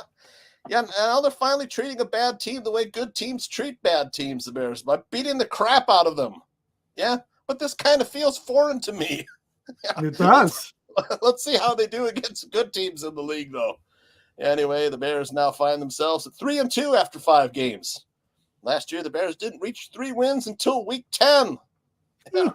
Woo, big improvement. However, it doesn't help that through 5 weeks, the NFC North is the only division where every team has a winning record. Yeah. The Vikings are a surprising 5-0. The Lions are 3-1, and the Bears and Packers are 3-2. Yep, the Bears have been buoyed by their defense this season. Oh, boy. There it is. There it is. Yeah. For the 11th game in a row, the Bears defense held another opponent under 21 points. Despite how well the Bears have been at keeping teams out of the end zone, the run defense wasn't that great on Sunday. It gave up 120 rushing yards and 3 yards per carry to the Panthers. They'll need to tighten that up on Sunday against the Jaguars. Their talented running back duo of Travis Etienne and Tank Bigsby. And the area that the Bears defense continues to excel in is pass coverage, though. Not only are they largely limiting the deep passes, but the unit has been really good at closing it on ball carriers quickly and getting them down. And Jalen Johnson has led the defensive backfield this season. The Bears' lockdown cornerback has been targeted only 17 times in 5 games. He's got 2 interceptions, 2 pass breakups, and a 33.1 passer rating when targeted. Yep, defensive tackle Gervon Dexter continued his torrid pace. Number 99 had 4 quarterback hits against the Panthers. That was 2 more than Carolina's entire defense had on Sunday. Woohoo! Yeah, it was a stellar performance from the big man. He's been on a roll since giving up honey buns, Aldo. I love that picture. Woo, with 14 pressures, Gervon has the most quarterback pressures on the Bears and is 6th amongst all defensive tackles. We got fucking fire, man! Ooh, he has been fire, man. Yeah, but the star of the season so far has been Caleb Williams. The Bears rookie threw for 300 yards, 2 touchdowns, and rushed for 30 yards for the first time since Mitch Trubisky, who did it in 2018 versus the Buccaneers. I think you guys were at that game too, I think. And versus the Panthers, Caleb was 20 of 29 for 304 yards, passing, 2 touchdowns, and 126.2 quarterback rating. He also rushed 5 times for 34 yards and again showed off his escapability in and out of the pocket. Panthers coach Dave Canales was impressed, saying after the game, quote, "I just thought he did a fantastic job extending plays. We had him dead to rights a couple times. He wiggled out of great rushes, great pressure on him. We had things covered live looking at it. He extended the play and found completions." Was this Caleb Williams' best game as a pro so far? It sure looked like it. And Caleb looked calm and comfortable in the pocket. Even when he's feeling pressure, he doesn't appear to be all that fazed by it. This was a confidence-building performance for a young quarterback. He targeted all 3 levels of the field. He didn't turn the ball over. He made the necessary second read plays, too. These are all positive signs of development. And Caleb just casually breaking every Bears rookie quarterback record. Yep, there it is, man. Nice. Through his first 5 career games, Caleb has 1,093 yards passing, a team record. In fact, he only needs to average 234 yards passing per game for the rest of the season in order to reach 4,000 yards passing, a feat no other Bears quarterback has ever accomplished. Yeah, and the small sample size, Caleb Williams has been better than Josh Allen, Geno Smith, C.J. Stroud, Patrick Mahomes, Matt Stafford, Jordan Love, and Aaron Rodgers. Yeehaw! Woohoo! Yeah. Yeah, I'm old enough to remember when many folks were declaring Caleb a bust after week 2. Jeez. Last season, I was defending Justin Fields, and this season, I find myself having to defend Caleb Williams. So Bears. Yeah, if I hear another Bears fan say, well, it was against the Panthers, I'm going to lose it. People want a box score scout when evaluating Caleb Williams, but not many are accounting for what he's being asked to do pre-snap at the line of scrimmage. It's really advanced stuff for a rookie quarterback to be doing. Hey, we got fucking fire, man. Yep. Oh, where's my cue? We got fucking fire, man! That's right. Thank you. Yeah. To all the Caleb haters out there, the field stands and Bajent truthers, the Bears' offense has been a lot better than last season. Over the past 3 weeks, the Bears have stacked 1,083 yards of offense against Carolina, Los Angeles, and Indianapolis. All those yards didn't quite translate into points until this weekend against the Panthers. But it does make Chicago the number 12 attack in EPA per play in that span. EPA, which stands for expected points added, quantifies how many points a team added to their expected point total. I always wonder what the fuck that was about. Yeah, but it's a very important stat. A team can add expected points by getting the ball closer to the goal line, getting a first down, or crossing the goal line itself. EPA measures the difference between a team's expected points before the snap and after the play ends. I never thought about it that way. Thank you. Yeah, that the Bears sit at 12th overall this season is a great sign.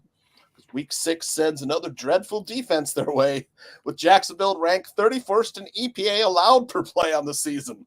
Love it! Yeah. Yeah, the Jaguars did everything they could to blow their first win of the season this past Sunday, allowing 447 yards to the Colts. but hung on for a 37-34 victory. The opening odds have Chicago as low as a 1.5 neutral site favorite in London, but some books are already up to 2.5, considering the public appeal of the Bears and Caleb Williams. This line could find a field goal very soon. I think Bears fans could finally be glad that we drafted Caleb Williams. After all, we could have Deshaun Watson at quarterback, who has more settled lawsuits at 23 than he does touchdown passes for the Browns at 19. That's an amazing stat.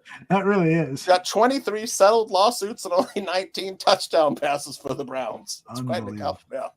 And finally, whenever I'm mad at the Bears or upset with the way they run the franchise, which is often, I remind myself that at least they're not the Panthers. Yeah. And that we have Caleb, Komet, Rome, and DJ for the next 4 years, and that's Bears State of Affairs. Yeah.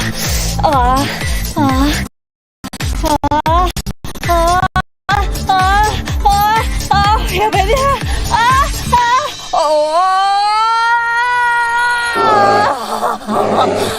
Be that prostitute in the bedroom. Do you all like the center better now that he said the fucking fire? A little bit. Yeah, I do too. I guess it's the juvenile in me. Yeah. I'm like, he has personality now because he shouts about the blitz. I don't know, made me like him more. Last nice job, Ron Jeremy. Glad we didn't trade the pick. Yeah, great job there. But I agree, Coleman Shelton is playing better than he did in his first 2-3 games. Bill Murray played awesome, man. I know you showed the little clip there and stuff. It's like, this is what I'm talking about. How come we don't get these guys on the field earlier? Yeah. Well, it's pump the brakes. It's only been one game for Bill. Yeah, I got so from my point of view, Bearlissimo has been telling me you've got to get Bill Murray on the field, for preseason. He's been a fan of his, yeah. Yep. And he liked Matt Pryor. Hasn't liked so much of what Matt Pryor's done this season, although I kind of like what Matt Pryor's done. But Bill Murray, this is what we were talking about with Connor Williams, who wanted Connor Williams good, looking for guys to hit. Right. Looking for action. The one thing about Pryor that I read was in 2022, he was the starting left tackle for the Colts, started the season, played 6-7 games, and they benched him and put a rookie in because he was playing so poorly. Yeah. And so that tells me he probably cannot play that tackle position. If he couldn't do it for the Colts, he probably can't do it for the Bears. It appears that his true inside position is at one of the guards. So hopefully. Yeah, it might be. Yeah. He's built like a classic right tackle, though. Mm-hmm. But he's a bit heavy-footed. Oh, gosh. Yeah, he looks slow. I mean, because he's so big. Yeah. Hey, Danny Shinman said that he is hearing some stories, unconfirmed stories by anyone, that the Chicago Bears might be talking to the Indianapolis Colts about Quentin Nelson. Wow, what do you guys that's think your guy? Yes. Yes. What does that mean? The second round pick that we're getting from Carolina next year? Yeah, that's exactly what Danny said. Yeah. No, he said he's hearing that, or he's hoping that this is going to manifest. He said that he is hearing some rumblings that if the Colts continue to lose another game, that the Colts will turn into a fire sale, and that Quentin Nelson could be on the Bears' radar. What's his contract situation right now? It's healthy, but now's the time to bring in a guy like that. Right, but he's not going to be a free agent in 2025, right? No, I'm pretty sure. I'll double check on that. All right, good. J2K says, I say no, not a second rounder. Well, the guy's a future Hall of Famer. You gotta give him a second rounder. Hopefully you can give him the Bears second rounder and not the Panthers, because the Panthers is going to be at 32-33. Good point. Excellent point. Hey, Tooch, can you look up the contract situation with Quentin Nelson and report back to Dan? Yep. That sounds like a great trade, I think. I know. That would be so freaking awesome. I mean, I hate making trades in the season because then you got that built-in excuse, I didn't know the offense, blah, blah, blah, and so forth. But it's Quentin Nelson. This is my girl. 2022, he signed a rookie extension, 4 years, $80 million. That's very reasonable. I forget, is he on the left or the right? He's left guard. All right, so if he immediately fills the Jenkins spot then? So do you go with Pryor at right or put Jenkins back at right? I would definitely. That's the last time I saw Tevin play both good pass blocking and run blocking was when he was at the right guard position, which he did 4 games last year. And during that stretch, because Nate Davis didn't start the season or got hurt after a game or two, and I remember Tevin saying he prefers to play alongside Darnell Wright because he thinks the two of them will be monsters together. But and then do you cut Nate Davis flat out at that time? Well, if you make that trade, maybe they'll take Davis with them because they'll need to, they'll want an offensive lineman in addition to that draft pick just for depth purposes or maybe even to fill in for Nelson himself. Mr. Shorty says or asks, Nelson was a top 5-6 pick. He will command a first. Yeah, I don't know. Because you're taking that big contract off of the other team, Shorty, and the guy is now well into his career. Sometimes you can get away with a second-round pick. And Jeff Willis says, Bill Murray was very impressive, and the staff has been high on him. Small sample size so far, but I'm excited to see how he continues to play if Jenkins can't go. Exactly what Dan's been saying. Small sample size, absolutely. But I'll tell you one thing. I looked at every play he played, and he did not make a single mistake. I don't know how PFF does their grading. He only got like an 80-something, which is pretty high. But I didn't see a single error in what he did on that football field. What do you think, Dan? Quentin Nelson? That's your guy. That goes back, what? Was it? It's when we drafted Roquan, right? Was that 2018? Yes, exactly. 2018. All right, so he's been in the league now 7 years or so. So he's what, 28-ish, 29? What do you got there, Tooch? 28, 29? Let me look up. I don't think he's that old, man. Well, so maybe he has to be. Maybe he was like 21 when he came out, like James Daniels was, or 20. But maybe he's been in the league 7 or 8 years. He's got to be in his late 20s, right? Yeah, it's got to be in his late 20s. I would say the youngest 27 and the oldest 29. So with that said, maybe the second round is fair, given that he's been in the league a while now. He's 27. Yep. 27. Nice. Does he turn 28 this season, or has he already had a birthday? He doesn't. The Bears website does not give we can't celebrate his birthday. It's not the Bears. It would be the Colts. March 19th, 1960. I thought you were talking about Bill Murray. No, we're talking Quentin. Okay. Bill Murray is 27 as well. Let me look up Quentin Nelson. Yeah, but I've got him up on my screen. He was born. Quentin Nelson was born March 19th, 1996. That makes him 28 years old. He weighs 331 pounds. Played for Notre Dame. So there you go. I mean, you're trading for a guy in his late 20s, so I think his second round is fair. Yeah. I don't think that they will demand a first. I don't think they will get a first-round pick for Nelson. Now, they might get second-round offers from other teams, and so then they'll say, well, I got a second-round offer from a team that's drafting in the top 10. So that's why I want the Carolina, because I know you will then definitely offer a better draft pick. But I'm not going to take your second rounder. That's going to be in the 20s or maybe even 32nd, baby, because they're going to the Super Bowl. Let's hope. Didn't say, but again, this is all stuff that Shimon is hearing. I'm going to ask.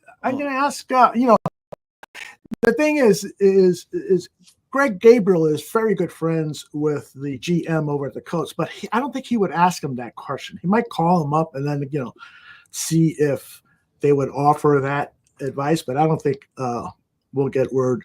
And even if Greg knew, I'm not sure he would tell me. So, and you don't want to put him in that spot and ask him. Absolutely not. No, I like to put guys like you and Tooch on the spot. Well, I'm making the trade if it's my decision. You are making it, right? Yes, I'm making the trade. Too, right? Send a second round for Quentin Nelson. Mm-hmm. The Panthers second round. Would you do the Panthers second rounder? I'd rather send our own second round to keep that high second round pick. Oh, what if they say, "Oh, we got an offer from Jacksonville, and they're picking 5th in the second round"? So you got to do what you got to do. Probably, Jacksonville probably not too far off from Panthers next season, though. You know the way they're headed. Do you guys think it was a mistake for Poles not to work harder to secure Roquan Smith on the team? No. Nope. Really? The guy's having a Hall of Fame career with the Ravens. So what? Let him go. He didn't want to be here. He was always a weirdo. He was. He said that in Baltimore. That he said things like he's with a real organization now and stuff like that. Look at this, Quentin Nelson, and then 6 Justin Pro Bowls. Fields fired shots at Michael Jordan too. It's like, Mhm. what is with these bitter ex-Bears? Justin Fields about Michael Jordan. What was that about? Well, it was like, I prefer LeBron James. Oh, Oh, yes, that's wow. right. He did say that. Fucker. Caleb was like, no way, dude. Jordan was a winner. Yeah, and Jeff is right that Edmonds. He's burning his bridges, Fields. He sure is. Edmonds is a better fit for Eberflus's style of defense. The length that he has. Third locker, Yeah. speed But- and the length. But the results maybe are not the same. You know, the fact that somebody has a prototype body for a particular defense doesn't mean that he's going to play any better than a guy like Roquan Smith, who is having a lot of success. But maybe so. I don't know. We'll never know. So you're saying you wish we still had Roquan then? I wonder if Poles shouldn't have tried a little harder. Tried harder to keep him. Yeah. Yeah, because he really is playing well with the Ravens right now. Zach says, my thoughts exactly. Roquan didn't want to be in Chicago. Best wishes. And if, Roquan was a Ryan Pace draft pick, right? That's correct. Edmonds is having a better season than Roquan. I don't know, but I'll take your word. Smith is not having a good year. I don't know about that. What about that? Yeah. I think Edmonds They're and pretty Edwards happy to together have are really good. I think that's a really good combination. Oh You my can't run gosh. you can't run on the Ravens, man. Yep. You can pass all over them, though. They suck at passing. Yeah. TJ Edwards and Lance Briggs. I want to start a debate on that. I'm going to take it to social media. I'm going to get people riled up because I'm going to say that our new linebacker is better than our old linebacker, even though I know there's talk that he is on the Hall of Fame ballot for this upcoming season, so he might make it. But I think Edwards is playing better than Briggs. What do you guys say? Lance played so good for so long, though. TJ Edwards. Edwards I mean, is great, though, too. I love Edwards. Edwards is in his second year with the Bears and probably will get an extension, but Lance Briggs was here from 03 to 14. Mm-hmm. And from 03 to 12, he was super solid, man. So, I mean, I hope TJ can stay that long, but I have to take Lance. I don't know, man. I agree with the longevity thing, but I just think Edwards makes bigger plays, man.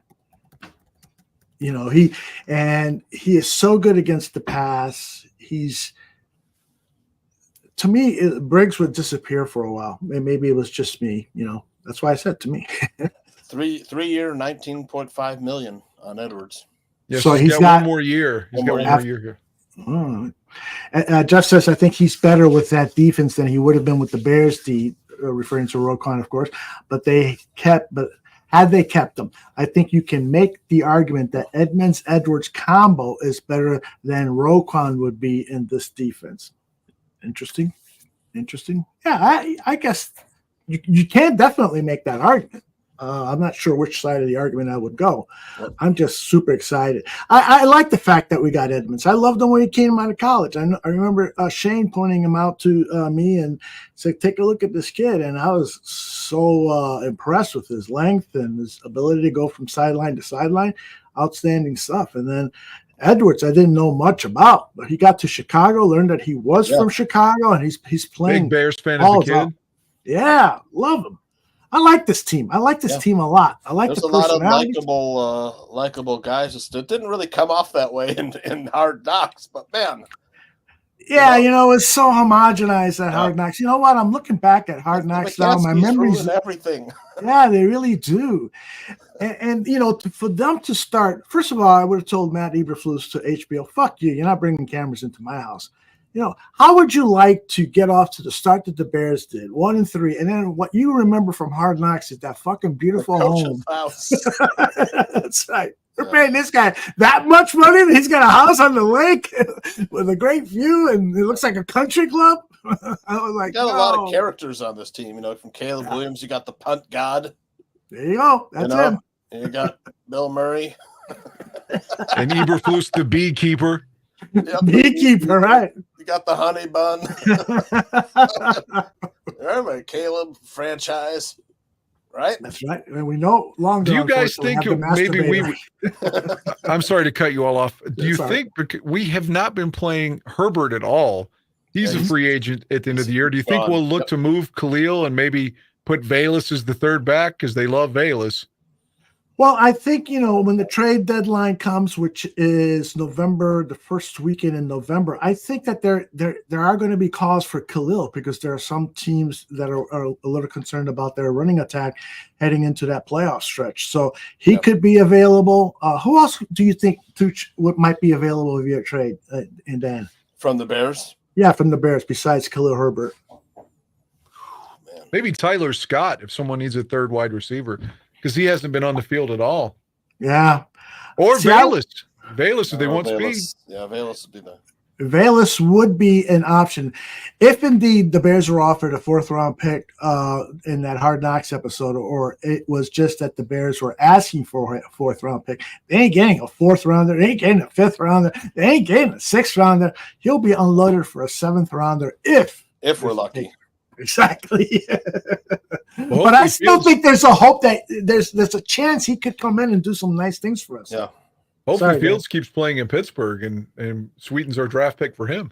Yeah. What do you think about that? Do you think he will? They could be 4-1. It came down to 4th and goal.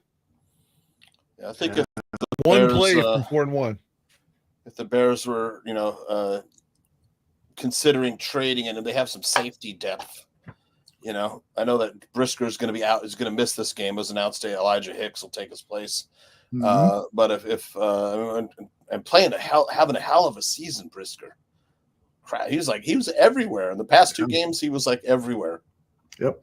Yeah, really a shame that he's going to be missing. I like having a solid safety tandem, and Brisker and TJ have been that this season. And the fact that's going to get interrupted really pisses me off. Kevin Byard had a nice game. Yeah. Great interception. And then the thing that worries me, Dan, what was it that you said early in the show? I forgot. You said something about the potentially losing Brisker, right? I mean, are you going to resign him? Brisker's got 1 year left on his deal. I was saying with all the head concussions he's had, this is 3 or 4 since he arrived in Chicago. Mm-hmm. Do they extend him? Because they also have to extend Kyler Gordon. Or do they say, well, you've had these injuries and lowball him and then makes him want to leave the way Amos left? Mm-hmm. Mm-hmm. That's the Bears' way, though. Yeah, it is. Yeah. What do you think about Hicks starting over Simone Biles' husband? That's him, Jonathan Owens. Yeah, we just know him as Simone Biles, Mr. Biles. Yeah, he scored a touchdown against the Titans. Right. Yep, he did. Yeah, he's a good player. I'm surprised too. Yeah, I'm with J2K. I'm surprised it's Hicks over Owens, but Hicks has been playing well. Boy, he was delivering some great hits in the preseason. Some great hits. How do we put? What was the matter, Roberts? Wow, he must have been listening to my insurance company shit. Okay, all right. I didn't block anybody. He's blocking us. He blocked us, yeah. Really? Why? What happened? He got. Maybe I don't know. He's mad. Maybe he recognized. He didn't like Bears' state of affairs, I guess. I thought it. That was a good one. Yeah. So what else? Good ball player. What else about this upcoming game concerns you? Dan mentioned, the Brisker injury. Anything else, guys? Everything. I'm worried that they'll see Jacksonville, like I said earlier, their secondary giving up big numbers. Well, let's have Caleb pass 50 times and get away from the run game that has been, I don't want to say mightily successful, but definitely you can see Swift still has it. So I want to keep feeding him the ball, man, in addition to trying to pass. And I love that they were doing bootlegs and play action and all these things that we always wanted them to do with Fields or even Trubisky. Like they did it last Sunday against Carolina. So I want to see the same offense that we saw against the Panthers, even if it's not 38 points or 36, but the same style.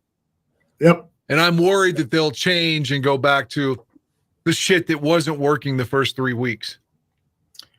Well, let me see if I have this. I think at the press conference today, Ryan Post, general manager Ryan Post, was asked about Shane Waldron and what has impressed you about Shane Waldron. And this was his response, if I can find it.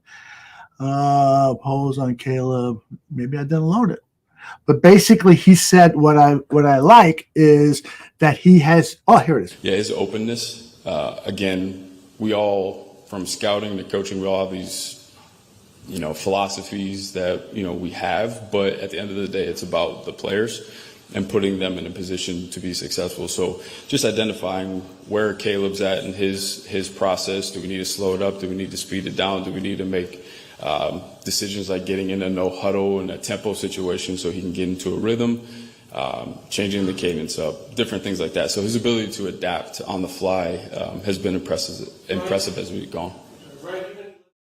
I think that's huge. He's basically, he told us, I will build the offense around the talents of the player. Clearly, he didn't do that the first 2 weeks. And the players told him, hey, Bill, how about building the offense around our talents?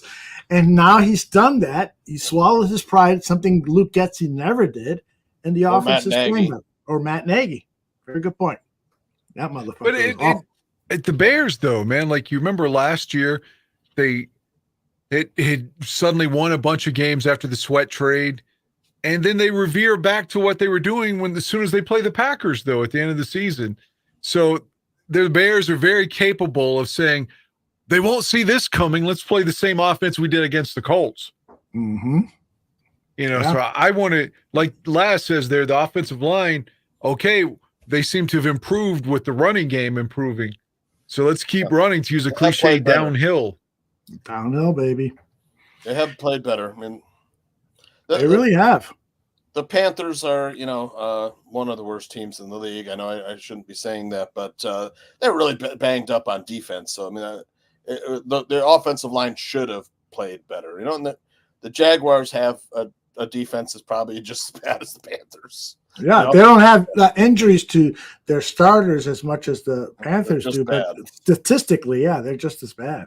But Lawrence can light us up, though. If you sleep on Lawrence, he's capable of dropping 300 on you. Yeah. I just don't see it against this Bears defense. I could see their running back, who is it? Not Judah Hubbard. Travis Etienne and Tank. Travis Etienne, right? I could see him running for 150. Absolutely. Yeah, that's plausible and terrifying. He's banged up, too, though. He's got a shoulder injury. Oh, does he? Good. Tank Bigsby's outplayed him this year. Oh man, I had him on fantasy and I let him go. Yeah, Bigsby's like way more explosive. Etienne's a good player, but he's not that kind of ball player. He's like a volume guy. Yeah. He's he needs a lot of touches and including in the passing game as well to kind of rack up those yards. And what scares me about that replacement, Tank Bigsby, is that he is a big guy, and the Bears always seem to have problems against power rushers. Wouldn't you say, Dan Aguire? Yes. I'd love for them to take that Boise State running back. If you haven't seen this kid, he already has 1,000 yards in six games. He's like, I don't know how many yards he's had. It's at a shit ton of yards. Yeah. Ashton Gianti. Gianti. Gianti or whatever. Ashton Gianti. Yeah, Danny Shinnon did a report on him. Yep. By the way, Danny is starting to fill up a playlist on our Barroom Network playlist area where you can find, all sorts of stuff. And if you look for Shimon's Showcase, he's doing these little mini scouting evaluations on players. Ashton Genty was one, and there's a couple more that are coming Did soon. you get to watch that one, Aldo? Oh yeah, this Genty guy, I'd love to see him on the Bears. Yep. I mean, I always hate to compare players to Walter because he's the greatest player of all time that I've ever seen anyway. But he does have a similar running style where he just bounces off of people. He's smaller than Peyton, but he's got great balance, and he might even be faster than Walter. This Genty guy is looking pretty good. Now, who's he play for? Some small Boise school. State. Boise, yeah. Boise. Boise The State, blue Bluefield people. blue football field. We're home of Brock Forsey, former Bears running back. Phil loved him. Remember Brock Forsey? Yeah. I do remember him. I do remember him, yes. J2K says he'll get drafted well before our pick. So J2K, and when Danny issued his report, which was about 4 weeks ago, he thought he might be a high second rounder. So you're saying he's going to go in the mid first round? Yeah, I think he's a first round pick too. Really? With J2K, but D Staron says Jags are number 2 in yards per carry on offense. See, I could see that. Offense, but we have that's not going to be a cakewalk, guys. I just don't see it unless the Bears get a lot of defensive turnovers. It's going to be a close game, I think. Mm-hmm. Holy shit! They avoid the distractions, when they're on their over across the pond, Yeah. But all that pussy. The Jaguars are allowing 6 yards per play on the other side of their defense. All right, I'll give them 6 yards per play, like I said.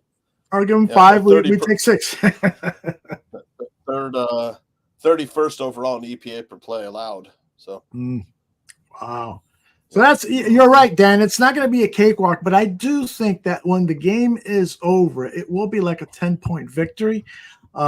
Just simply because as the game wears on, I think the Bears will clamp down more and more on their offense, and I think the Bears offense will wear down that defense that is already pretty bad. So, the Jags are going to score some points, put it that way, but I think the Bears will score at least 10 more points.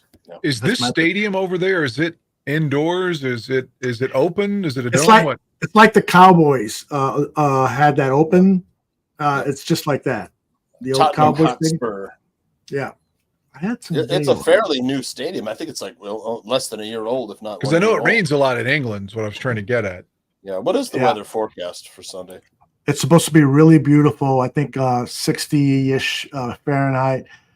Let me show you something, guys, real quick. And it'll be what, a 1:30 kickoff Central Time over there. I mean, it's like 1:30 over there. They're 5 hours ahead of us. I think it's like 5 Eastern, 6 hours Central. Yes. Okay. 1:30, huh? Okay. Is that Eastern 1:30 or 2:30, something like that. I mean, because it's 9:30 the kick here, my time. Okay. 9:30. So I think it's 2:30 p.m. It's over 2:30 there. It's 5. That's what I thought. 5 hours ahead of you, 6 hours ahead of Aldo and I. Yeah. You like that picture? I love that picture. Caddyshack. By the way, Chris Watts is going to join us next week to give us the whole perspective of the Bears in London. Yeah. So we booked them for next week. And Chris cannot come to the Seahawk game this year now. He told me he wasn't going to be able to make it. Really? I thought he was. Yeah, I thought he'd be at the London game. He said no, but he had planned on coming to the Seattle game. Right. He said he'll definitely be back in 2025. Oh, okay. Barrelissimo and Greg Braggs are hooking up again. They went one time. Same room. I don't know. They shared a single bed last time. That's right. That was hilarious. Yeah, they told me about some of the sex positions they tried. Oh my God, pretty impressive. I went to a Birmingham City football club game with Barrelissimo when I was there last time. Awesome. And I was like, so what kind of food they got here in the stadium to eat? It was like meat pies, and it's like, you should drink this. It's like beef broth. It was really cold. It was like early April. It was like freezing. Yeah, we drink the Bisto beef broth. Like, okay, it's not hot cocoa, but it's like, yeah, like sure. Look, if you're wondering what they'll be having at the game, Stephen B. probably knows what I'm talking about. Oh, I bet he does. He says Jags owner owns Wembley Stadium, not Tottenham Hotspur. Okay. So, speaking of that, one of the things that regarding the Aaron Rodgers thing is Woody Johnson was the ambassador to the UK I guess For like 5 years or something, right? during the Trump administration. Something like that. And so I guess he was so pissed off that the Giants lost in the UK that was the primary motivation for him firing this guy. I still don't like. You remember that? Well, there's that one little clip of like Robert Saleh, like he wanted to hug Aaron Rodgers. Aaron Rodgers like, get the fuck off me, dude. Yeah, it's like, what was that all about? I don't even know. Rodgers, that's something that they do in practice. You know that there wasn't anything, but I don't know if that's true or not. You can't believe anything Aaron Rodgers says. Yeah, he's a weird dude, man. He really is. Do you think that the ayahuasca? Like, get the fuck off me, bro. It's like, you pushed them away. Yeah. So that's what all the stations were using today when they were talking about. I saw a meme on X, like Robert Saleh walking into a meeting today. It was Goodfellas, like coming in to whack. Like, Joe Pesci and company coming into his office to whack him. Yeah, I wish I had access to the New York tabloids. You know, one of the headlines I saw was "Jet the fuck out of here" or something like that. Wow. Yeah. What a dumpster fire, man. Yeah, bad, man. Jeff says there's definitely something weird going on with the Jets. Nothing new there, though. Yeah, since Woody Johnson has been the owner of that team, they've had losing record after losing record. Somebody made a really good editorial on that. Is, I think it was Mike Greenberg on ESPN this morning. He says if you lose 1 year, 2 years badly, then you can blame it on the players. If you lose 2-3 years, you can blame it on the coach. If you lose badly for 20 years, you better start blaming the owner. That's well said. George McCaskey. Motherfucker. Yeah. He's been the guy because have they won a Super Bowl? Were they in the Super Bowl? Yeah, they were in the Super Bowl. Was that Lovie George? Smith. Yeah. I think it was George, wasn't it? I think George came around 2010, right? So is after the Super Bowl appearance? Yeah, but the one we lost the title game to Green Bay, I think that was George. So after the Dave McGinnis botched hiring, Michael McCaskey stepped down. Right. What year was that? 1999. 99. Okay, so George has been for this century, right? Well, did George take his place though, or was someone else take his place and then George? It was George. George showed up around 2010 after Jerry Angelo, right? No. 2011. No. Help us out here, chat. You guys are good at the research. I know that like Michael McCaskey stepped down after Dave McGinnis. That whole thing was botched.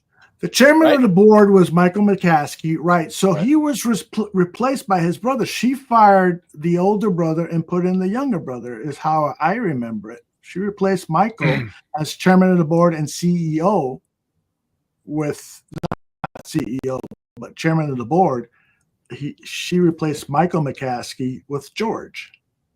Is that what happened? And that's how I remember it. Let's look this up. Maybe I'm wrong about the Dave McGinnis timeline, but that's how I remember it. I could be wrong, though. Yeah, because it wasn't immediately after the Ditka firing, was it? George Hallis McCaskey became the fourth chairman in Bears history on May 5th, 2011. Okay, so, so there's a dunk. I was right on that. Oh, okay. So well done. And Michael McCaskey was third? Who was third? Daniel? You got me on that then. All right, hold on. I thought this was, McCaskey came on after Jerry Angelo, or in the area. Well, maybe, Angelo got fired after 2011. So was Ted Phillips like the George McCaskey before George? And after so it was Ted Phillips replaced Michael, and then George replaced Ted Phillips, and Ted Phillips moved to some other position, right? No. The Chicago Bears have had several chairmen of the board, including George Hallis from 1921 to 1953, Ed McCaskey, the son of George, and then Michael McCaskey from 83 to 99, and then George in 2011 after his brother. So what happened between 1990 Michael McCaskey was the CEO. He was fired from that job, but stayed on as the chairman of the board, and then George replaced him. Ted Phillips was named CEO. Exactly. Right. Okay. We got it, man. And all it took was 45 minutes. And then Michael McCaskey passed away, and George McCaskey, right? Yes. George McCaskey became the chairman of the board. George, correct. Yep. And then Ted Phillips stepped down, and Kevin Warren replaced him. Indeed. Okay. You got it. Guys, what have you seen? What do you know? Any good movies? I know that Dan texted me yesterday with a couple of 1990s, 80s, 90s movies that you both of them you enjoyed. What were they? One was called Color of Night with Bruce Willis from 1994. And it was like Maxim magazine said it was the most realistic sex scene in the history of cinema. So I was like, okay, I've got to check this out. It was good. The film was good. It had Bruce, and who was the chick? I forget her name. I didn't recognize her. She looked good though. And you had a couple of seasoned actors playing, supporting roles like Lance Hendrickson and Brad Dourif, who, was in Child's Play. He was in The Exorcist 3. He was in it. I just thought it was a solid film, and good sex, if you're looking for that sort of thing. And then I watched that other film with Anthony Michael Hall called Out of Bounds that was really good from '86. It had apparently negative critics at the time, but I dug it, man. It was like this guy wanted to make a film essentially about the underground music scene of the middle 80s and like grungy, like dirty clubs in Los Angeles. So the characters are derivatives of the people that he saw in these clubs. I dug it. It was a good action. Anthony Michael Hall write the movie? No. Interestingly, he turned down Ferris Bueller's Day Off. He was supposed to be Cameron, Matthew Broderick's sidekick. Really? But wanted to do the action film to break away from being the like pigeonholed as only these like John Hughes comedies. But apparently it backfired on him tremendously, and even the crew hated him. According to Wikipedia, they called him the Brat, and everybody hated him on set. The director said he liked him, but he's like, yeah, he's got this thing about him that you can't help but like him, but he doesn't bring that part of him to the set at all. He went through that period. I read a little of his bio many years ago. He went through a period after the Breakfast Club, those John Hughes movies, where he was full of himself, and but he got his shit. Those, John Hughes for a second. Sure, but first of all, is this her, Dan? I think so.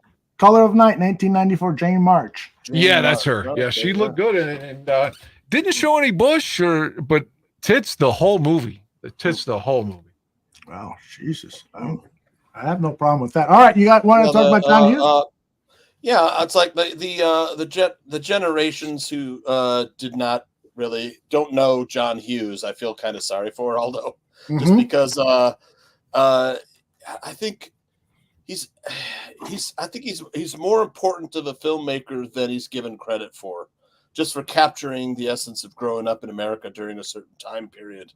Especially for like high schoolers coming of age, there's so many good movies that he made, from like Breakfast Club, Ferris Bueller's Day Off, Some Kind of Wonderful. Goddamn, I know I'm missing some here. What was it? Home Alone. Just did he do the one where Cusack held the boombox up? No, what I'm talking about? That was Cameron Rowe. Oh, okay. Yeah.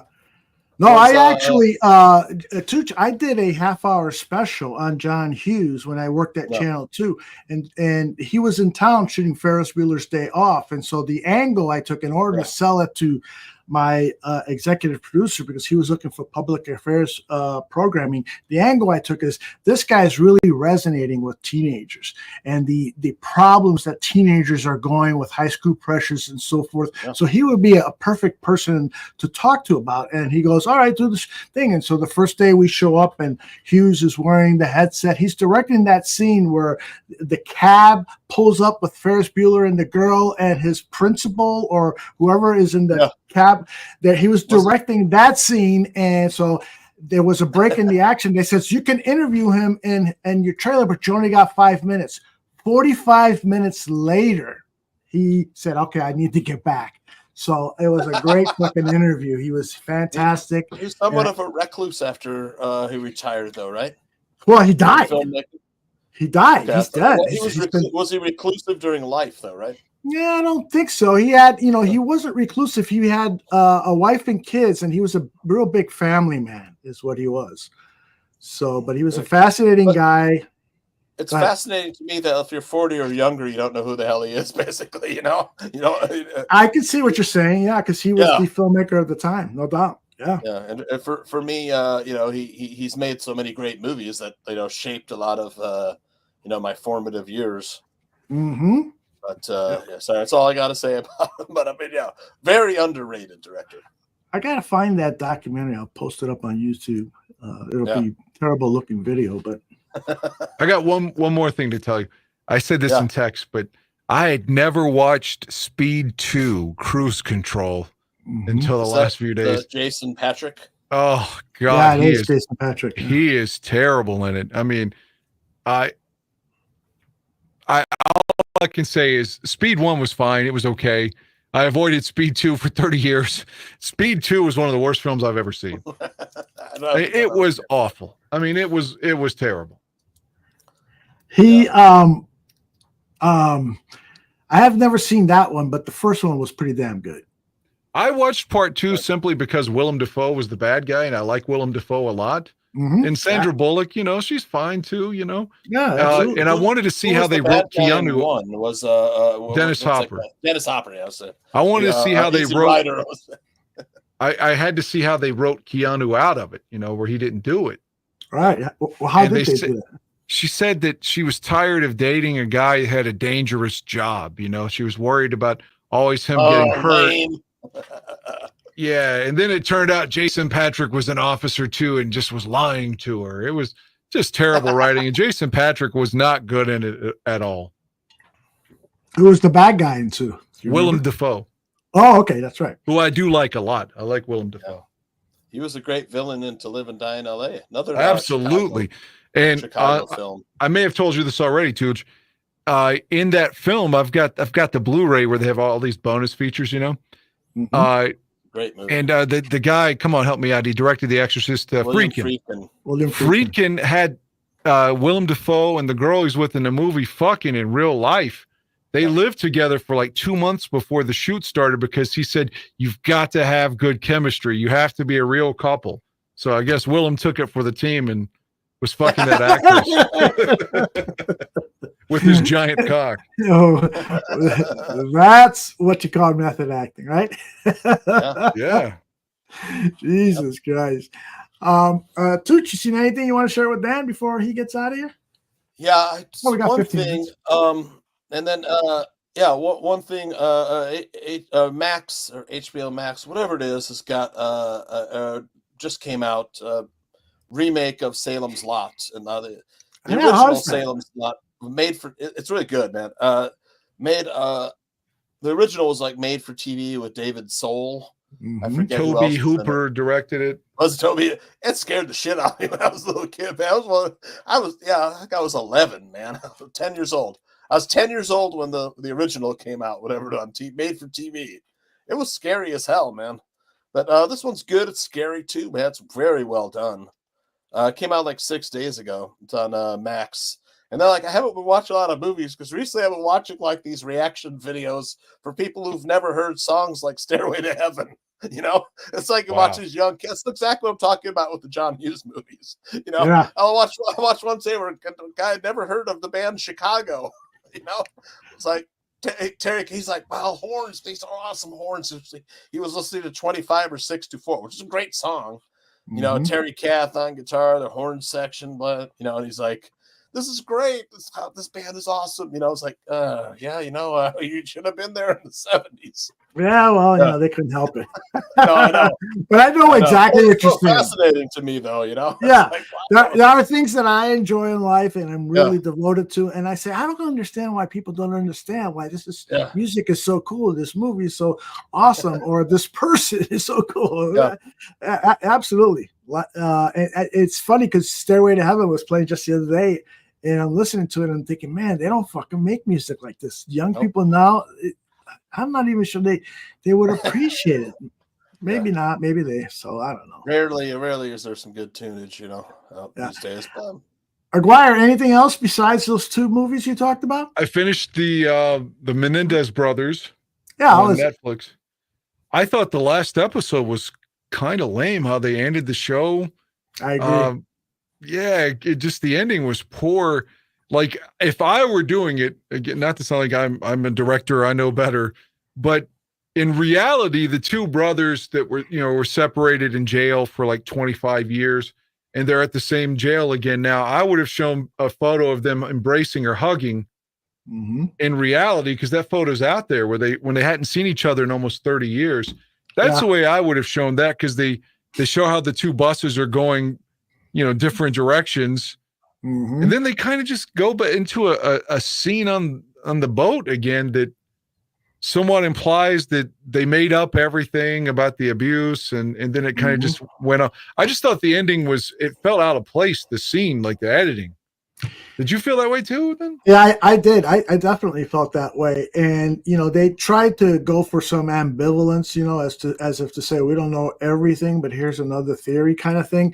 And I the entire episode felt off to me. And in fact, I think the last 2 episodes, I started to distance myself from it. Wasn't as interested. So yeah, I get it. Tooch, you haven't seen it yet, right? I haven't, but I just wrapped. I was working on the People magazine, so they were training on People magazine, and I think it comes out tomorrow on the newsstand. I'll have a Menendez brothers cover. Oh, but yeah, it's fun. It's like I hadn't really been working on People magazine, but it's different from every other magazine in the company that we do. It's more like, because it's a weekly. It's a weekly magazine. Most of the other ones are like, single shots or monthlies or bi-monthly specials.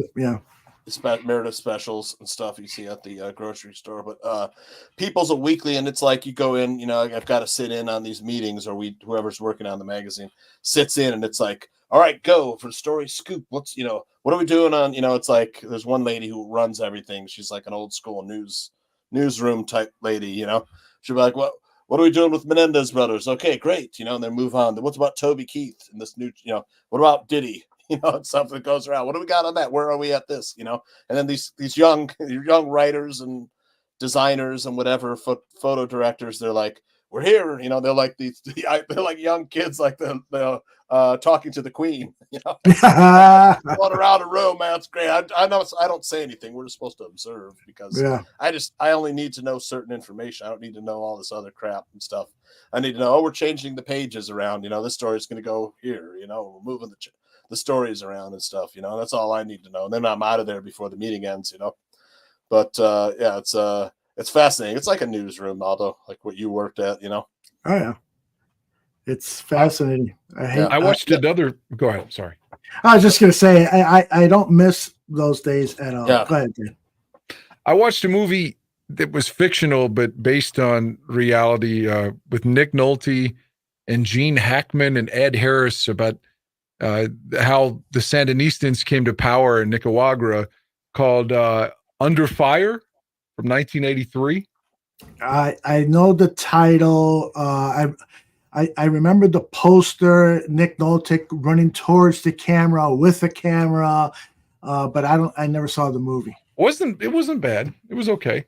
What's the name of it again, Danny? Under Fire, 1983. I don't know this one, man. I like Gene Hackman a lot. You stumped me on a couple of these 80 ones I hadn't seen before. I went back and watched that Gary Oldman and Sean Penn one. That was excellent, wasn't it?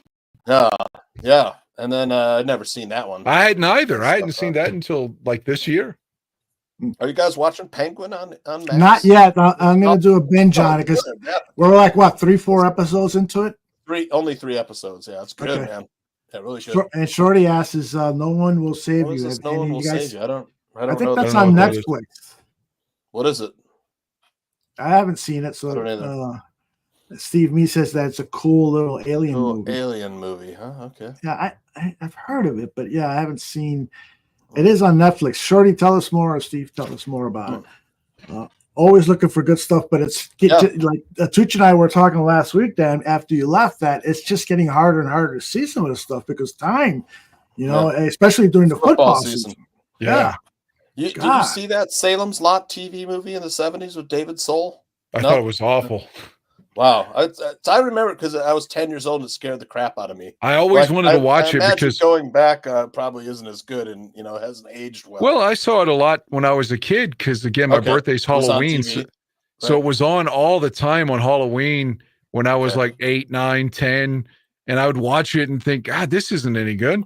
And I went back and bought the Blu-ray of that and A Return to Salem's Lot maybe 4 or 5 years ago, and I didn't like either one of them. Both of them sucked. I can't remember the name of that actor who was in it too. He's like in a ton of character actor. He was like, was it the same like Daryl and his other brother Daryl? No, it wasn't him. What was that guy's name?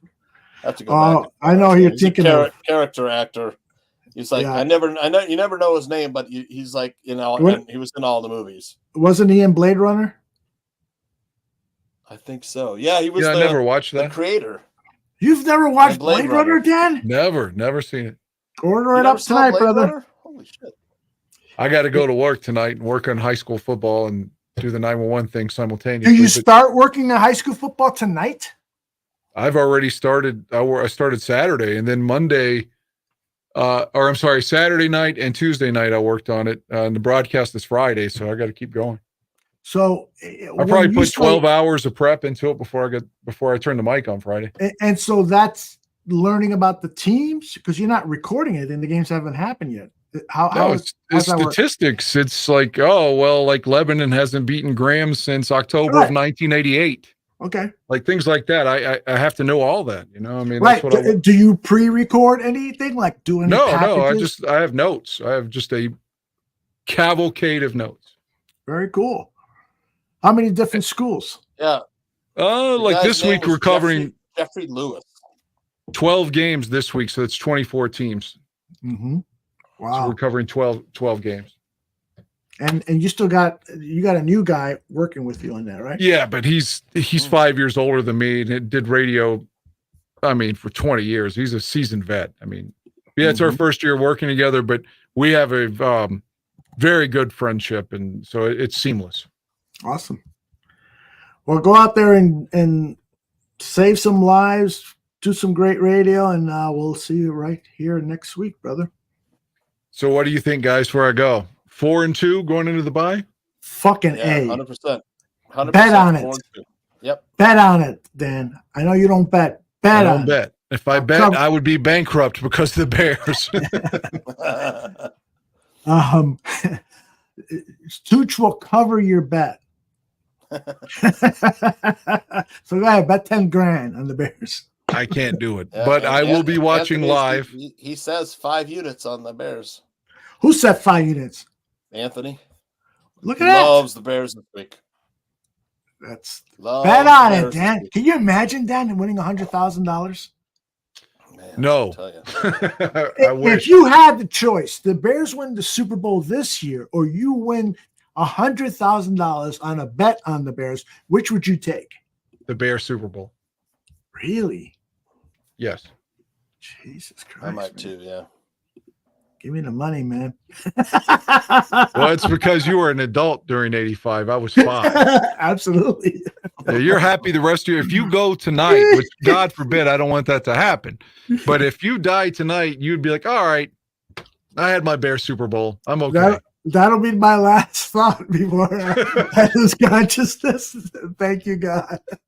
I really got to go. But again, I've said this to you before, but I'll see what your reaction is again.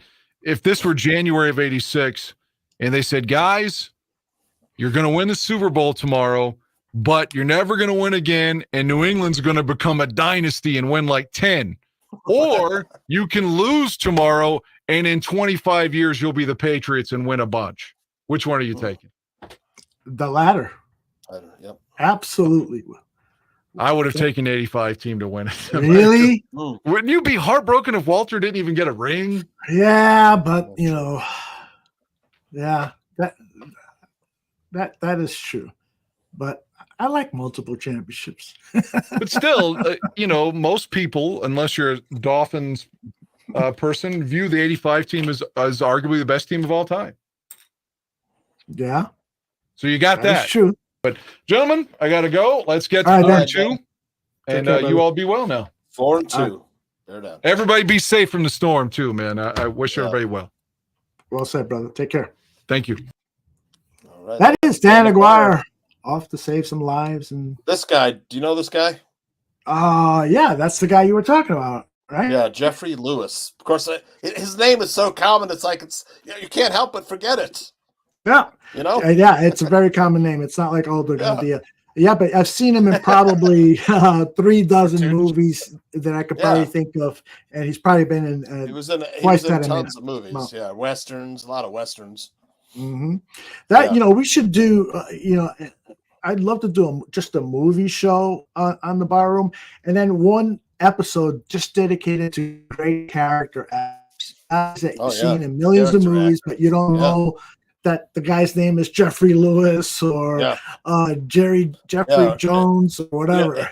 Ed Flanders, you know that actor? Yeah, Ed Flanders, absolutely. Typical character actor that you see him. I don't know his name, Exactly. Or God, what's that other guy's name? That's he was in a lot of westerns too. Michael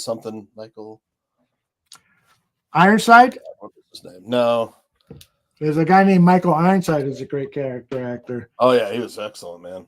Jeffrey Lewis, great villain, Michael Ironside.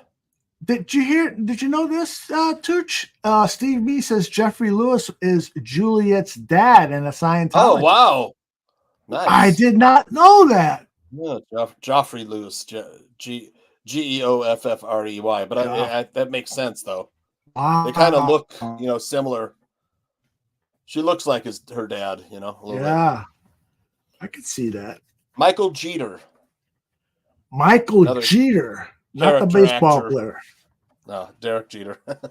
I've actually got a book somewhere in my library of great character actors, but the book is like 20, 30 years old. So it's character actors from movies from the 50s, 60s, and 70s and 80s. Yeah. Turner Classic Movies. Exactly, that kind of stuff.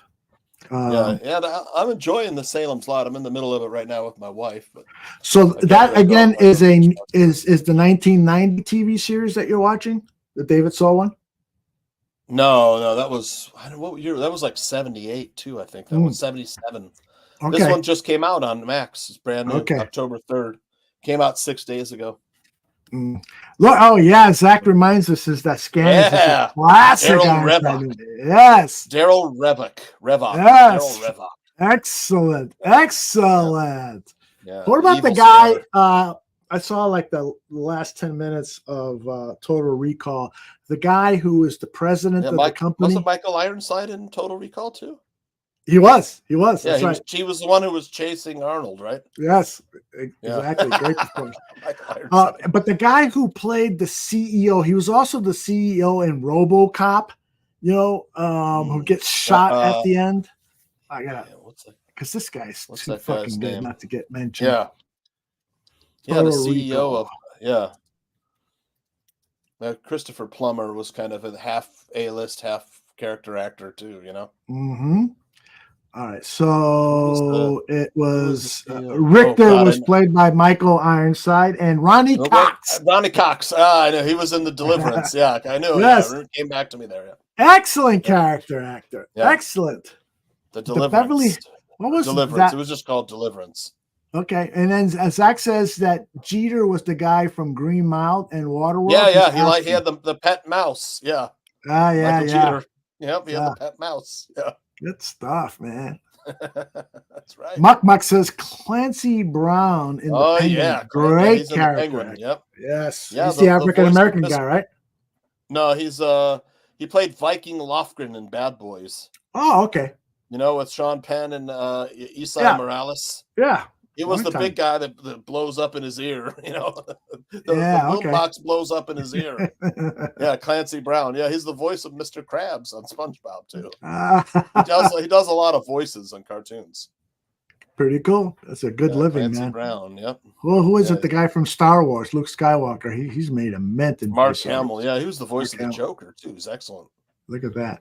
Yep. J2K says, my friend Rocky, his acting coach, was the lady that said 2 weeks, and she opened up like a robot. Oh, really? You open and you see her. It's another movie, you'll know the scene. Yeah, very cool. That was a great effect at its time. Yeah, it was hilarious. Her face opens up in like bars, and then I'm just going off of memory. It was Arnold under there. It was Arnold, yeah. Some of the effects, haven't aged well, like in that final scene where Arnold, his eyes are bulging out as he's come out of the underworld, and the female character, the eyes are bulging, and they keep this scene going on for like 10 minutes. And it's just, exactly. It looks awful. But some of the other effects weren't too bad. I think the puppet was a better actor than Arnold. What do you think about Arnold as an actor? He's better now. He's excellent now, but it took him like 40 years. It took him a while. Yeah. Was he a good actor in the first Terminator, do you think? I don't know. He was. Yeah, I think so. I think he was getting there. That was when he kind of turned the corner, I think. Yeah, he was he definitely was a great actor early on as an action actor. The way he held his body and stuff. Predator, but the delivering of lines, that didn't start until I think maybe, and I believe it was after Terminator. I think one of the great things about the original Terminator is that Cameron just gave him like 2-word lines. I'll be back. Yeah. That's 3 words. He didn't say much. Yeah. All right. So that's pretty easy to act, Even I can do that. What is James Cameron doing there? James Cameron. I believe he's devoted the rest of his life to Avatar. He's doing more Avatars. Avatars, huh? Yeah. That's he went to Pandora and never came home. That's right. Right? That's right. And I think, what else did he do? He did True Lies, but he did something else. Right? Titanic. Aliens. The second Aliens movie is, to me, the best of all the Alien movies. Yeah, it was good. Yep. The second one. The Abyss. Outstanding movie. I walked out of the theater mesmerized by what I had just seen. Yeah, it was beautiful. Fantastic. Yep. Mm-hmm. Steve Me says Running Man is still my favorite Arnold movie. You know what? I don't think I ever saw that. Is Maria Conchita Alonso in that one? I don't remember who's the. She did a couple of movies with him. I like a Predator, man. That was awesome. Jim Brown was in The Running Man. What was that? Predator. That guy, Sonny Landham. He played the big Indian guy in Predator. He was in 48 Hours too. Walter Hill. Yes. That's a good character actor. Whatever happened to Walter Hill? Is he still making movies? I don't think so. He's like 80 or 90 though, probably. Yeah. I looked him up like 2-3 years ago, and I thought he was doing like some executive producer work, stuff like that, but he's no longer directing. In fact, tonight I just hit the DVR for it. The Warriors is on the movie channel. Oh yeah. And I got a copy of it, but I just wanted to see certain scenes again. Dexter's dad was in that. Dexter's dad, James Remar, right? James Remar, yep. Remar. Yeah. Have you seen the preview to the new Dexter? No, I saw the preview. It isn't out yet, right? I don't think it is yet. But I guess the Dexter character, he's the narrator because it's a prequel about how he developed into a serial killer. Wow. Which we kind of learned that in season 1 because they had all these flashbacks with James Remar as his dad. But now it's an actual, day-to-day story of how he turned into a serial killer. So that's going to be interesting. Wow. Well, what do you got going on this week, brother? Got weekend sports betting tips on Friday, allowing, like, my mom's been having some difficulties in that home. So it's no. she's had like a over 120 beats per minute heart rate for like 3 days. So she's on oxygen at the thing and just, they can't get her heart rate down. So she's going for shock therapy. I think they shock it back. Arrhythmia, whatever it is, atrial fibrilliosis or whatever it's called. So, I mean, she should be fine though. She's getting up there in years though. So I'll tell you, man, my heart goes out to you and your wife. Being a caregiver to someone that age is very, very difficult. Having lost my mom a couple of years ago, I know what you're going through. So my heart goes out to you, and I hope things turn around for her. Yeah, that's she's been, the whole Medicare Part A, Part B thing has been like, she had the wrong Medicare. She had Part B, I think, and she needed Part A traditional, just for nurse. If you're in a rehab home, it covers more. They cover it. Medicare Part B is more like if you're not, you're kind of still, you're over the retirement age, but you're still kind of healthy. I didn't know this, but this is what I didn't know that either. Yeah. So, but if you're if you're gonna like have issues where you need to be in a kind of nursing home, you want the traditional Part A. So, and then the Medicare doesn't pay a lot. After a while, they're just like, even though it's like the nursing home writes to Medicare and says, hey, we need to keep her here. She's not walking yet.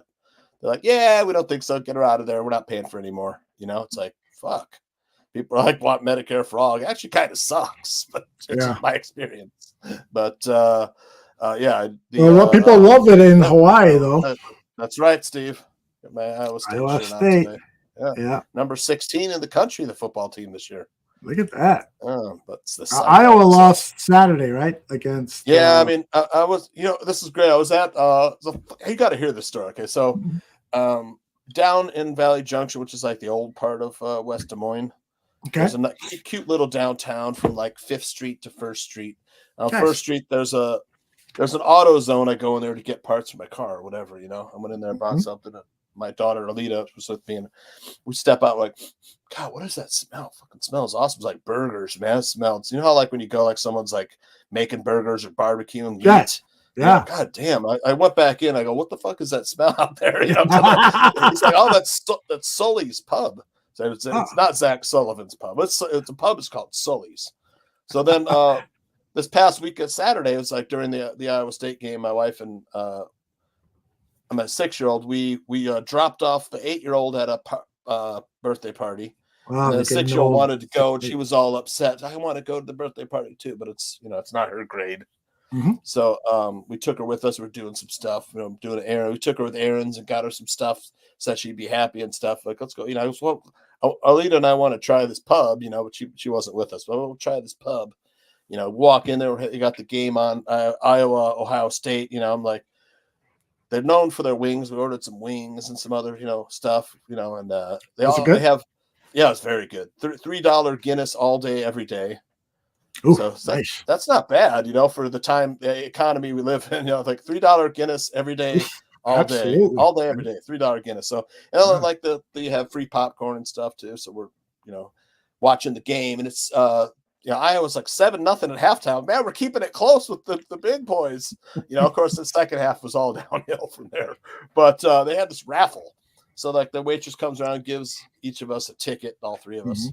And they're calling off all these numbers. I swear, every fucking number they call, we were one off. Oh. It's like we had like 901. They're like 908. We have 907. It was one number off every fucking prize. I was like, we're out of here. It's like terrible. Usually we win some, but yeah. That was probably a lot of fun, though. Yeah, it was fun. Yep. Got the Steve says that the Guinness over there across the pond costs $6. Holy shit. Yeah, Caleb Johnson, the running back on Iowa, is a good little player. Yeah, right. Bears are looking to add somebody if Khalil Herbert's gone. Yeah. If you ever watch a game, I think he's number 5 or number 6. Okay. On the Hawks. I think he's number 5 on the Hawkeyes. And they've got a guy that Danny coached for his Shimon Showcase YouTube channel named Colby something. He's a left guard. Okay. Plays very good. I'm not quite sure that's the name. Iowa lineman. Yeah, right. You know how Iowa turns out. Yep, they do. Offensive lineman. Fowling Catholic High School here in Des Moines. And so how'd you guys do last Friday on Weekend Sports Betting Tips? Did you get some winners? I won my play. I had the Hoosiers are 6-0. I had minus 13.5 versus the who did they play? I can't remember who they played, but what's the name of that head coach over there? He's becoming kind of a celebrity. The new head coach is Siddle, something like Siddle. Cignetti, Kurt Cignetti. Yeah, that's it. Kurt Cignetti. Yeah, he was under Nick Saban at Alabama. Okay. So Courtney Cronin, I guess, went to University of Indiana. She's been bragging about it in her YouTube. Yeah, well, they have that beast at quarterback that I love, Curtis Rourke. Yes. His brother plays for the Jaguars, Nathan Rourke. Yeah, Curtis Rourke is a beast, man. He's 6'5", 250. The dude, he's good, man. He was at Ohio University last year, transferred to the he transferred over. Yeah, he should get an NFL look. He probably will. Steve says, did you have Vanderbilt upsetting Alabama? I did not like that game, Steve. I wouldn't be surprised if Vanderbilt keeps it close. I didn't picture them winning it outright, but yeah, I mean, Vandy's played the first game of the season. They played upset somebody too. First game of the season, but Vandy did. Yeah, Vanderbilt. Yep, they have 2 wins under their belt already, if I'm not mistaken. That's the school that Jay Cutler went to, right? Yep, absolutely. Fucker's probably happy now. Yeah. Scrooge says that most women in Iowa are sweet and thick around the ankles. There are some cuties, though, man. Vandy, Vanderbilt has a good quarterback. I forgot. That's your gag reflex. Diego Pavia. Oh my gosh, that guy had a fucking game against Alabama. Vanderbilt, yeah. I mean, yeah, he Alabama. Was, he was at New Mexico. I think he was at. I think you're right. I think he was at New Mexico. And he's not very tall. I doubt he's even 6 feet. What do you think? Does it say there on whatever you got open there? Is that? Yeah, he's small. Yeah, he's small. 6 foot, 200 pounds. But yeah, he was New Mexico State. I was upset that. Is that my internet crapping out a little bit? Is it my internet? I think so. I haven't noticed anything, so maybe it's mine, but I'm not getting a signal. Everything looks good.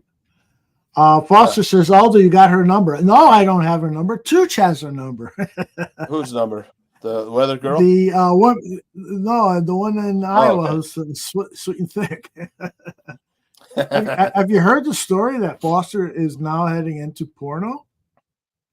Foster, I guess he's got a bunch of girlfriends now, they said. Yeah, there's this market now for grandpa porn. Foster, I think he's going to sign a contract with Vivid. Yeah, his late bloomer, Foster. According to him, he's been fucking like crazy for his entire life. It's just an upgrade now or something like that. Yeah. Scrooge says Zach Sullivan, Iowa has some thick women. They give birth to offensive linemen. Maybe it's there's some big girls out here. There's some cuties though too. Some farm girls. Cute. Oh, absolutely. The farmer's daughter, Aldo. People ask, why do you watch college football? It's nothing like pro football. I go, have you seen the cheerleaders in the sidelines? Yeah. I didn't always like college football. I like it now more with you find out who teams are going to draft and stuff. That's why I've always watched it for that reason. NFL draft is so popular. It's like I might as well go and watch some college football, see which players are going to be in the NFL next year. Right. Well, and when you and I were growing up, college football didn't have a playoff, and so it was the writers who decided who the national champion was, and so that made me turned off about the whole turned thing. Me off too. Yeah, and now this season's the first year that they've expanded the playoffs that they've had now for 15 years or so. Right. And so it's interesting from that standpoint. 12 teams, is it, Tooch? Yeah, 12 teams, yep. Absolutely. So now I watch it for the scouting and because I want to see who's going to make the playoffs. I always root for Notre Dame, but they always let me down, so fuck Notre Dame. Yeah, we got a chance for some real great games, historic games. Yep. now with these playoffs. Do you happen to know when the season ends? Because back in the day when the sports writers did it, the New Year's Day, all the bowl games were played, and then on January 2nd, you found out who was the national champion. And then with the playoffs, it's been pushed back to like mid to late January. Do you know now how long it's going to last, or is it going to be ends like first or second week of December? I think. But with the 6 playoff teams, isn't it going to be longer? It should be longer, yeah. Yeah, bowl games and playoffs and stuff. You don't know what you're talking about, do you? I love that. Hold on a second. I can tell you. Let's see. He's staring at. I have the Vanderbilt page open. He's staring at us. Yeah, they cheerleaders for Korean. They baseball. upset Virginia Tech week 0. They upset Virginia Tech. The Commodores. It ends November 30th. Their season ends. So yeah, I thought the first week of December, last week of November.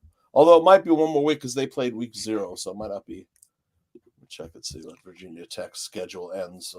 You check that while I play this. Okay, guys and girls, if you like what you see, give us a like, press the bell, and subscribe. Thank you, sweetie pies. Last day of November, the season ends. Look at that. Yep. I should have a little video. Every time you go, like, just do some research, I should have a little video. And then when the video's done, you come back with the answer. Zach Galifianakis formulas. Exactly. That'd be fun. Love this. Bill Murray. Do you still like Bill Murray?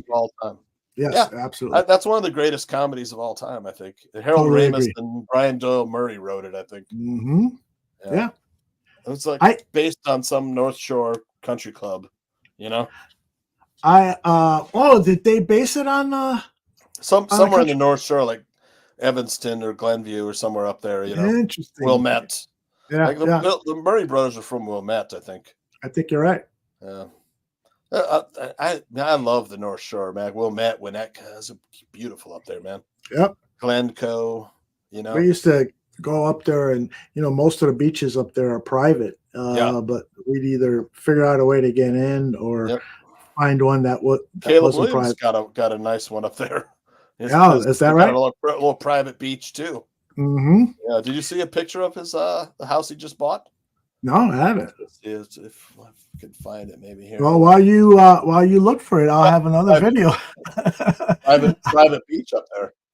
Oh, pretty cool. This is Caleb talking about how much he likes traveling. It's 30 seconds long. I think the first thing I've learned from traveling is there's a bunch of different cultures and things like that. I love food and all of that. I love architecture, and everywhere you go, there's a bunch of different things. And then it's just something I like to do in my off time, kind of reset, kind of get ready for doing this for the whole rest of the year. And so it's just one of my things that I've learned over the years that I really enjoy, and something that helps me reset for when it's time to do this for the rest of the year.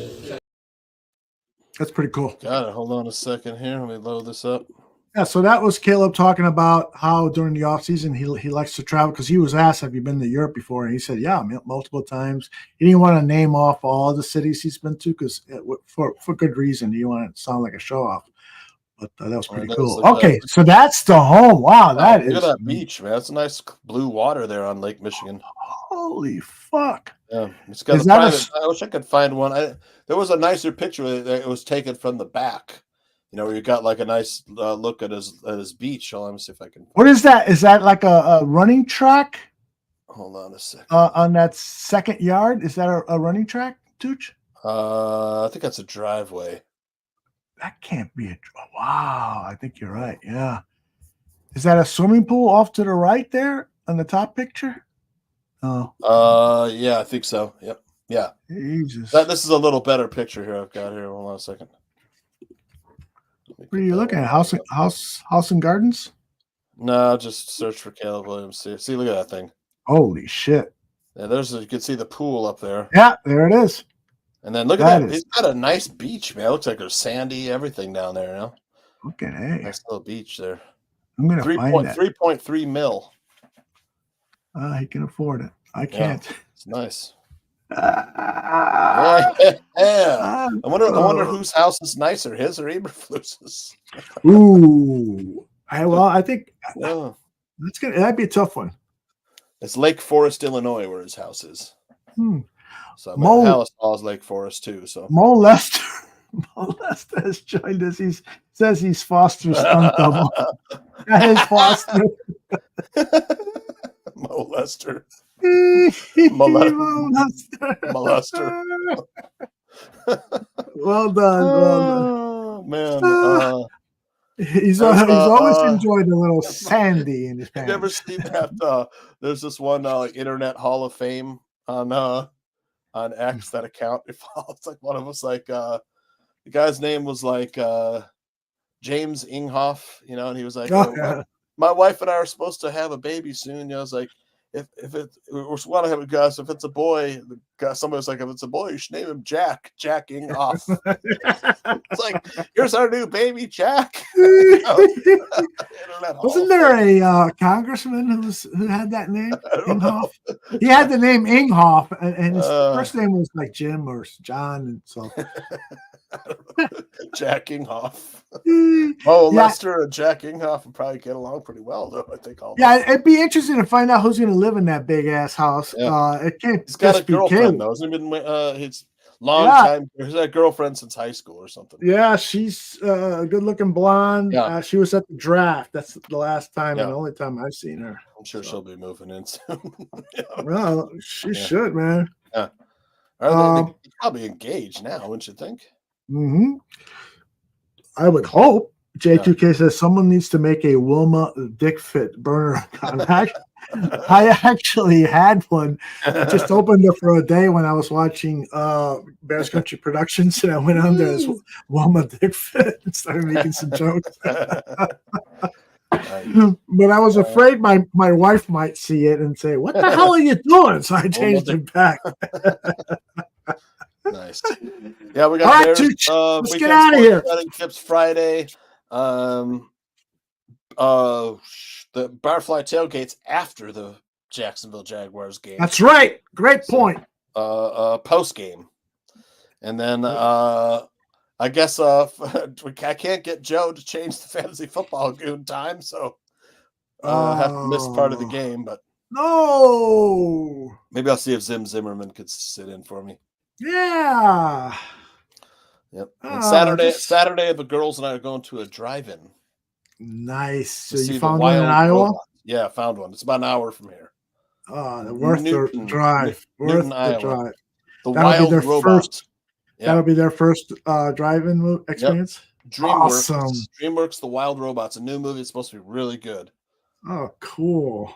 Cool. Yeah, they can't stop talking about it. They're like, 2 days till we go to the drive-in. I don't really even know what a drive-in is, but that's right. I kind of explained. I'm like, you sit in the car, you put the speaker in the window, or you could tune the radio to, Yeah, they're probably all radio now. Yeah. I would imagine. Yeah. Those speakers they used to have in those old drive-ins. You set it on the window. Your window had to be like a quarter of the way up. You put the speaker on it. Exactly. Mono tinny sound. Yeah. Mono sound. Tinny mono. Yeah. J2K says I heard that it's a good movie. I heard it was good too. I heard it, like a lot of people gave it great reviews. Like you have to everyone should see it. It's one of those magic DreamWorks animation films. Right. So what's going to go on first? So it's going to be Fantasy Football Goon at around what time? 9 or 10:30, 10:45. Because the game will be over by 11, right? Yeah. I better reach out to Joe and say, maybe you should do it Saturday. That's what I said. He's like, "Oh, we get more viewers on Sunday." I'm like, all right, well. Yeah, but if it's during the game, you're not going to get any fucking viewers. You're not going to get any viewers during the game. None. Oh, well, I'll reach out to him. I suggested Saturday. Yeah, Saturday would make sense. Saturday afternoon, then I can head to the drive-in. Yep. You can pre-record the show, too. Man, I'd love to be on that beach, Aldo. I would, too. He's got his own dock, too, man. If he invited you over, he says the only caveat is that you have to do my nails. Would you go? Yeah. Hell yeah. Look at that. It ain't going to come out good, but I'll do it. All right. Yeah. All right, that is my man, Johnny Santucci. You can find him on the Twitter machine or the X machine at John Santucci VIP. His hit show is Fridays at 6 p.m. Weekend sports betting tips. That's where you go. You listen to what they say. You call your bookie or you open up your app. You make a bet, and you come back the following week and thank them for all the money you won. And as for me, I think I got the day off tomorrow. I'll be doing production for Willis Twin Towers football show at 6 or immediately after weekend sports betting tips. So, the best way to stay on top of stuff is just subscribe, and we will tell you when we are on live. Oh, yeah. Tooch, any final words to your fans? Nope. Everyone stay safe. Cliff and Anthony and all the other Florida residents, just praying for you. Oh, Mo Lester wants us to know BCP. that BCP tomorrow at 8 p.m. Central. That's where I'll be. Are you on the show tomorrow? No, I'm just going to join in the chat room. Have you been on the show? 3-4 weeks ago. Okay. I've been on once too. Yep. Yeah, they love you over there, man. Yeah, I'm going to do it again soon so I get some time. They want to steal you from me. Bear state of affairs is, Let's drive up the price, too much fun. Yeah, definitely. I don't know how I come up with those every week, but it ain't easy. Trust me, they'll pay double for those. It's hard to write those things, Oh man, and you do them so quickly because you start working them a few hours before the show, right? No, here's the thing. I start collecting news pieces and stats like right after the game. Okay. And then whatever reporters report something, and I'll copy and paste a snippet or something, and then I throw it all together. Like Monday, Tuesday, I'll start throwing my outline together, and then Wednesday right after work, it'll all be fleshed out. Boom. Love it. Yeah. That's why I did that video for Buffalo 55, and I start thinking about it immediately after the game. Okay, what can I come up with? And there have been a couple times where I haven't had a good idea until the day of the show, and then I start to panic. I got to fucking write a script, do the voiceover, and edit the video for that night. And I go through the fucking anxiety doing it, but so far I've turned out pretty good. So yeah, it's good. Love the show. Thank you, brother. Yep. I love you, and I will talk to you soon. Goodbye, everybody. All right, good night.